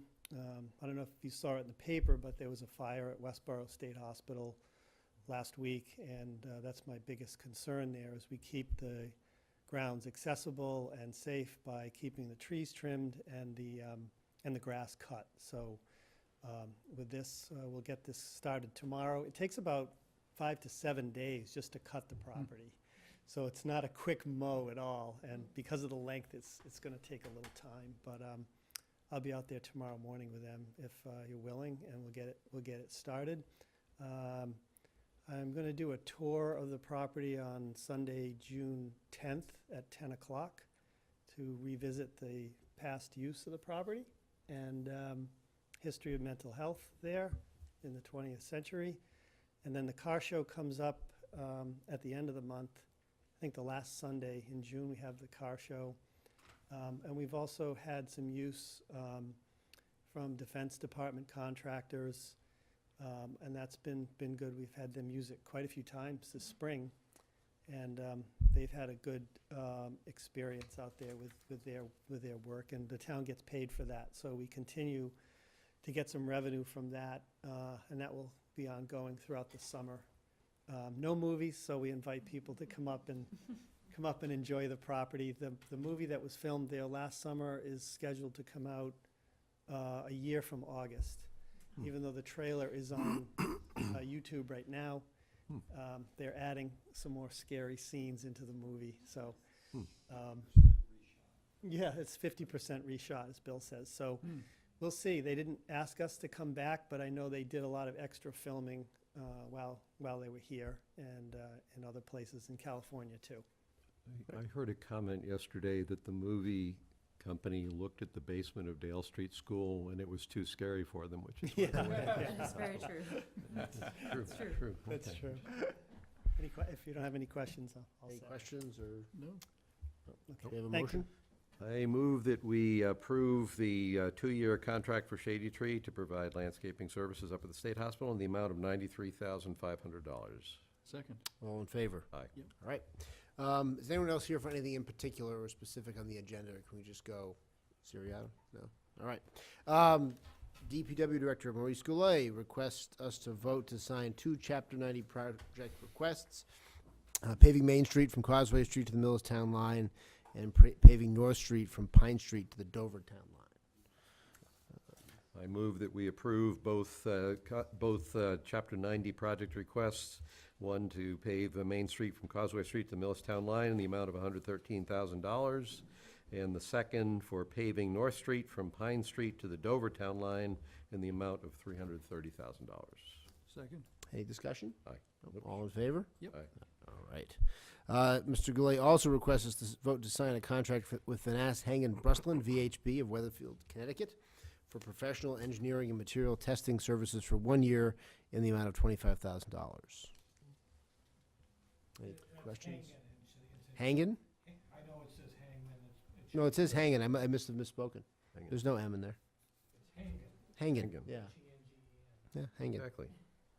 I misspoke, but it was typed correctly by Christine or Evelyn or whoever typed the agenda. They had the biggest booth at the MMA show 2 years ago. Really? A lot of municipal work. Any questions or discussion about this? This contract was in our packet.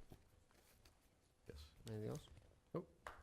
Ready? Yep. I move that we approve the contract for VHB in the amount of $25,000 for professional engineering and material testing services for 1 year. Second. All in favor? Aye. All right, and Mr. Jerry McCarty requests that we vote to award and sign a contract with the Dynamic Cleaning Company. Mike, Christine, anything we need to know about this beyond what's in the contract? There's an increase over the contract we currently have with our company. It's about a $5,000 increase per year for that. Incidentally, I have reviewed these contracts and they're acceptable. We should have asked you that. That's- okay. Ready? Ready? I move that we award the cleaning contract to Dynamic Cleaning Company as recommended by Jerry McCarty. Second. All in favor? Yep.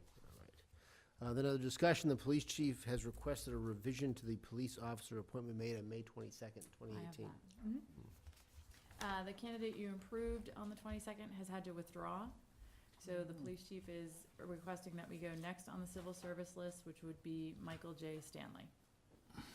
And we're asking for a conditional offer of employment in order to do his background check, medical exam, physical ability test to start the academy in September of 2018. And as I recall from the discussion back on the 22nd, the two candidates were fundamentally evaluated at the same level, as I recall. Is it? It seemed to me they both scored the same, but there Correct. was a preference for one over the other just because of circumstances or something like that. Yep, so we're just moving directly down the list. Okay. All right. Ready for a motion? I'm ready for a motion. Let me see if I get the, I didn't write all the, there we go. Okay, I move that we approve the conditional appointment of Michael J. Stanley, subject to satisfactory background check, physical ability test, and completion of the police academy. Second. All in favor? Aye. Yep. All right. Minutes, we've got a bunch of minutes. I actually had a fairly number of comments on a few of them, mostly editorial, not substantive. I don't know if you want to go through them or... I gave a series of mine to Chris already, just, and mine were really just typo sorts of things. Yeah. So, yeah, I had the most comments on the February 27th, 2018. Would it be easier to email them to Chris and then she could update? Yeah, I them can and just then- hand them. I can just take your hand hard them. copy. And for some of these, if you can't read my handwriting, just change it. The message more is that it needs to be changed than anything specific. And then these two as well, on the December 5th and 7th. Interestingly, I had a bunch on February 27th. I can actually send you That'd be perfect. the email if you want. That would be great. So I'll set, but it sounds like you'll have to integrate. Okay.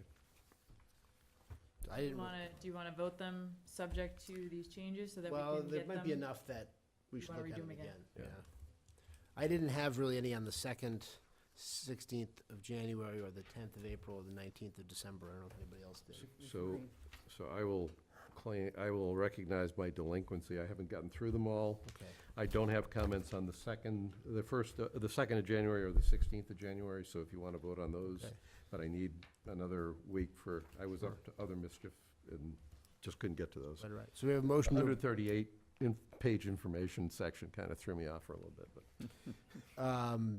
Do we have a motion to approve the minutes from January 2nd and January 16th, 2018? I move that we approve the minutes for January 2nd, 2018, and January 16th, 2018. Second. All in favor? Yep. Aye. And we'll get to the rest of them next week. I apologize for, And when we get Being it back, squared away Chris, on can you that. give us red line copies so we don't have to read the whole thing again? Thank you. All right, licenses and permits, consent agenda. Does anyone want to discuss any of the items on the consent agenda? No. You understand that's just a beer and wine license for the car show? Right, it's just beer and wine, As far as I know, that's all it can be. then that's all it is. One day beer, and so we'll amend that to a one-day beer and wine license. Event. A nonprofit can have a full liquor license, but any for-profit is limited to beer and wine. Okay. I think that's all they serve there. All I right, don't think, so- I don't think there's an intentional. All right, so with the amendment from liquor to beer and wine, do we have a motion to approve the items on the consent agenda? I move that we approve the items on the consent agenda with the correction of the one-day liquor license requested by the Medfield on the Charles Car Show to beer and wine license. Second. All in favor? Aye. All right, town administrator update. Yeah, a few things. I believe Mogulay, the public works director, notified you that the contractor that was awarded the paving bid for North Street had an opening, and he wants to do it early, starting next week. Tomorrow, right? Yes, yeah. According to the That's flashing right, signs yeah. last week. And, well, they're gonna do it in phases too. They're gonna do the grinding from the Dover line to Farm Street. And then when they finish that, they'll do Farm Street to Pine Street. But when they do the paving, they'll have to do the paving all at once, because otherwise you get seams in it and they separate. So we ask people if they can try to find another route. It is going to be a backup, but this is a good time of year to do it. Graduation is over, the schools aren't out, but he's been in touch with the Dover Sherburne Police and the Dover Dover Sherburne Schools, also with the towns of Millis and Norfolk and Medway, alert so that people will be alerted. And there are signs put up alerting people that there will be construction. When they finish that, they're going to be doing Main Street from Causeway Street to the river. That will be similar to what they did through the center of town last year, except it's slightly different pavement type that's supposed to be last a little 10 years. And that's what he's hoping that will get us through until we can get the funding from the state to redo 109. Will that one be done at night, as the other one was done, or The what? will that one also be done at night? I don't believe so. No, I don't think that's a daytime. Yeah. That's not quite as bad because you can have it one way, in the morning, and then detour the traffic around the other way. So it's a little bit easier. And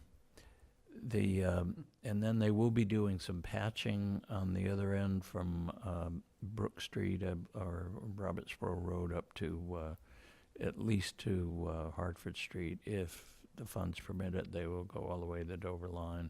And then next year, they will pave that portion with a similar type pavement. The transfer station is open now on Friday mornings at 7:30 in response to requests from people that they would like the transfer station open early. So they're trying it out on an experimental basis to see if people really utilize that. So anybody that has plans for the weekend and wants to get in there early, it's 7:30 a.m. that it will be open. It will be open till it'll close at the regular hours. Chris tells me that we have a building inspector hired and is planning to start in a couple of weeks. June 11th. She?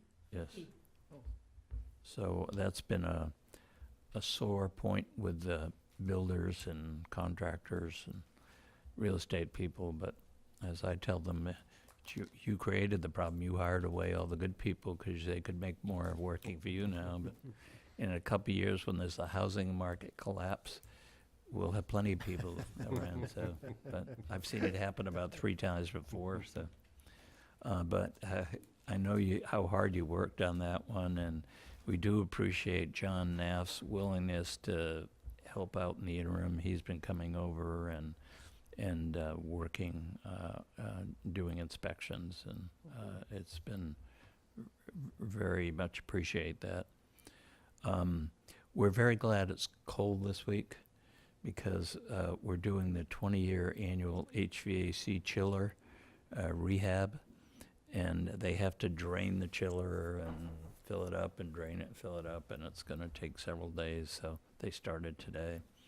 And if it were too hot, we'd be getting all kinds of complaints about when are we going to shut down the town hall.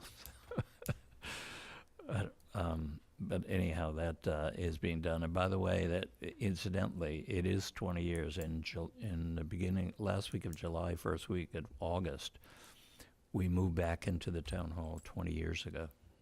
So we've been in this building for 20 years when we moved back from West Street. So Where is the chiller? Is it up on the roof? the air conditioner? Yeah. No, it's between here and Starbucks.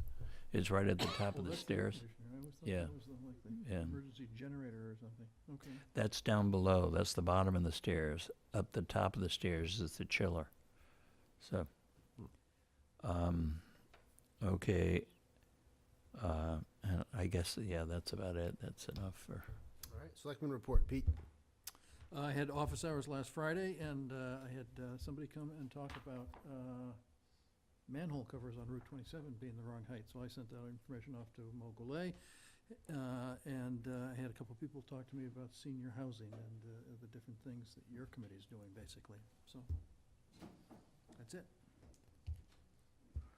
I guess we should congratulate the graduating seniors and the all-night graduation party for the event that They had a was great another day for it. spectacular, yeah. Yes. First, I neglected to mention last week that I had gone to the LCB hearing, the zoning board hearing, and I guess the only comment I have is it was a fairly light crowd, but heavily opposed to the LCB being put in where it is, and I think Steve Nolan ran a good meeting in terms of letting the hearing and the points be made, and I don't know where the zoning board will come out on that. So that's first point. Second point, I did attend the graduation on Sunday afternoon. That by easily was the best weather for a graduation of any graduation I've been to. It was perfect temperature, nice sun. I got a little bit of sun. That was the graduation. I got that with a nice breeze, and just the speakers were all great, but the student speakers, you go to the graduation and you get reminded that the kids in our town have a degree of sincerity, respect, insight, and just fundamental decency that is noteworthy when you hear them speak. And we do a lot of things right in this town, and it comes out in a lot of different ways. But in my experience, at graduation, not just, I mean, the speakers are speaking, so it shows up, but the class, the conduct, is just a credit to all of them, and that was impressive. The other thing I have, and I'll pass copies of this out to all of you, I said I'd been up to some mischief, and I suppose maybe that's as good a description as any. You know that I offered to hold 2 public sessions around basically it was around the 5 items that are on the June 11th override. The intention that I had was not to advocate, not to convince people about how to vote, but it was to put some basic information out on the table. And the basic structure was to first explain the context of where the town budget was this year going into the town meeting, to highlight some of the articles that were approved or not approved at the town meeting, to make sure the people who came understood the 5 articles that were on the ballot and what the 3 different types of overrides were. And then what you'll see in this is in the last 3 slides, I made they truly were personal editorial comments about what I took away from the whole process. Just so you guys know, I represented this not as anything at all to do with the Board of Selectmen. I'm a member of the Board of Selectmen, but this was me personally doing this. So any feedback you get on what I had to say, We'll disclaim particularly any the best, if you responsibility can for it disclaim, it's whatsoever. like the guy's out of control. Understand that. I did put a disclaimer on that. Both sessions were extremely well attended. The majority of people, predictably at the center, were seniors, but there were actually some parents that were there. Jessica Riley showed up for both sessions to field any questions that came in. Anna May was there as well this afternoon. Jack Wolf showed up yesterday, and I got some very positive feedback. In many ways, it was an explanation of the town budget and the town meeting and the implications of the votes from the town meeting, just to lay out the context. And a number of people basically said they appreciated that. So I had to try to head off a couple of budding debates about the merits of various articles, especially yesterday evening session, because I didn't want it to be that, and it didn't turn into that. But anyway, both sessions went well. I thought you ought to see what I used and what I said. And Mike, I do have something in there, one of those last slides about the importance of being able to draw a line between town wants and town needs. I knew you'd like that. Good, yes, yes. Thank you. And that's it. Thursday night, we have an Affordable Housing Trust Board meeting over at the DPW garage. This is sort of the Senior Housing Overlay District Rollout Week. Community Opportunities Group was at the Planning Board last night discussing the Senior Housing Overlay District we've been putting together, and she'll be there Thursday night with the Affordable Housing Trust to talk about that.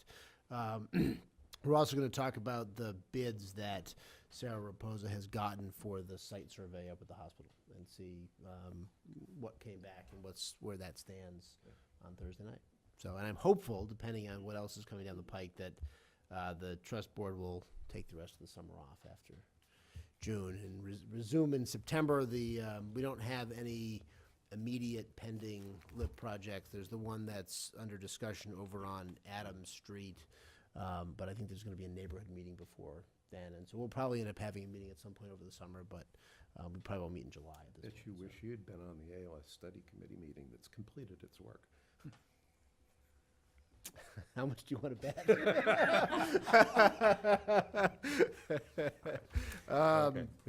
He did such a good job with the Gus. I couldn't have done any better, so I would I wouldn't even Talk to me after the 11th. think about it.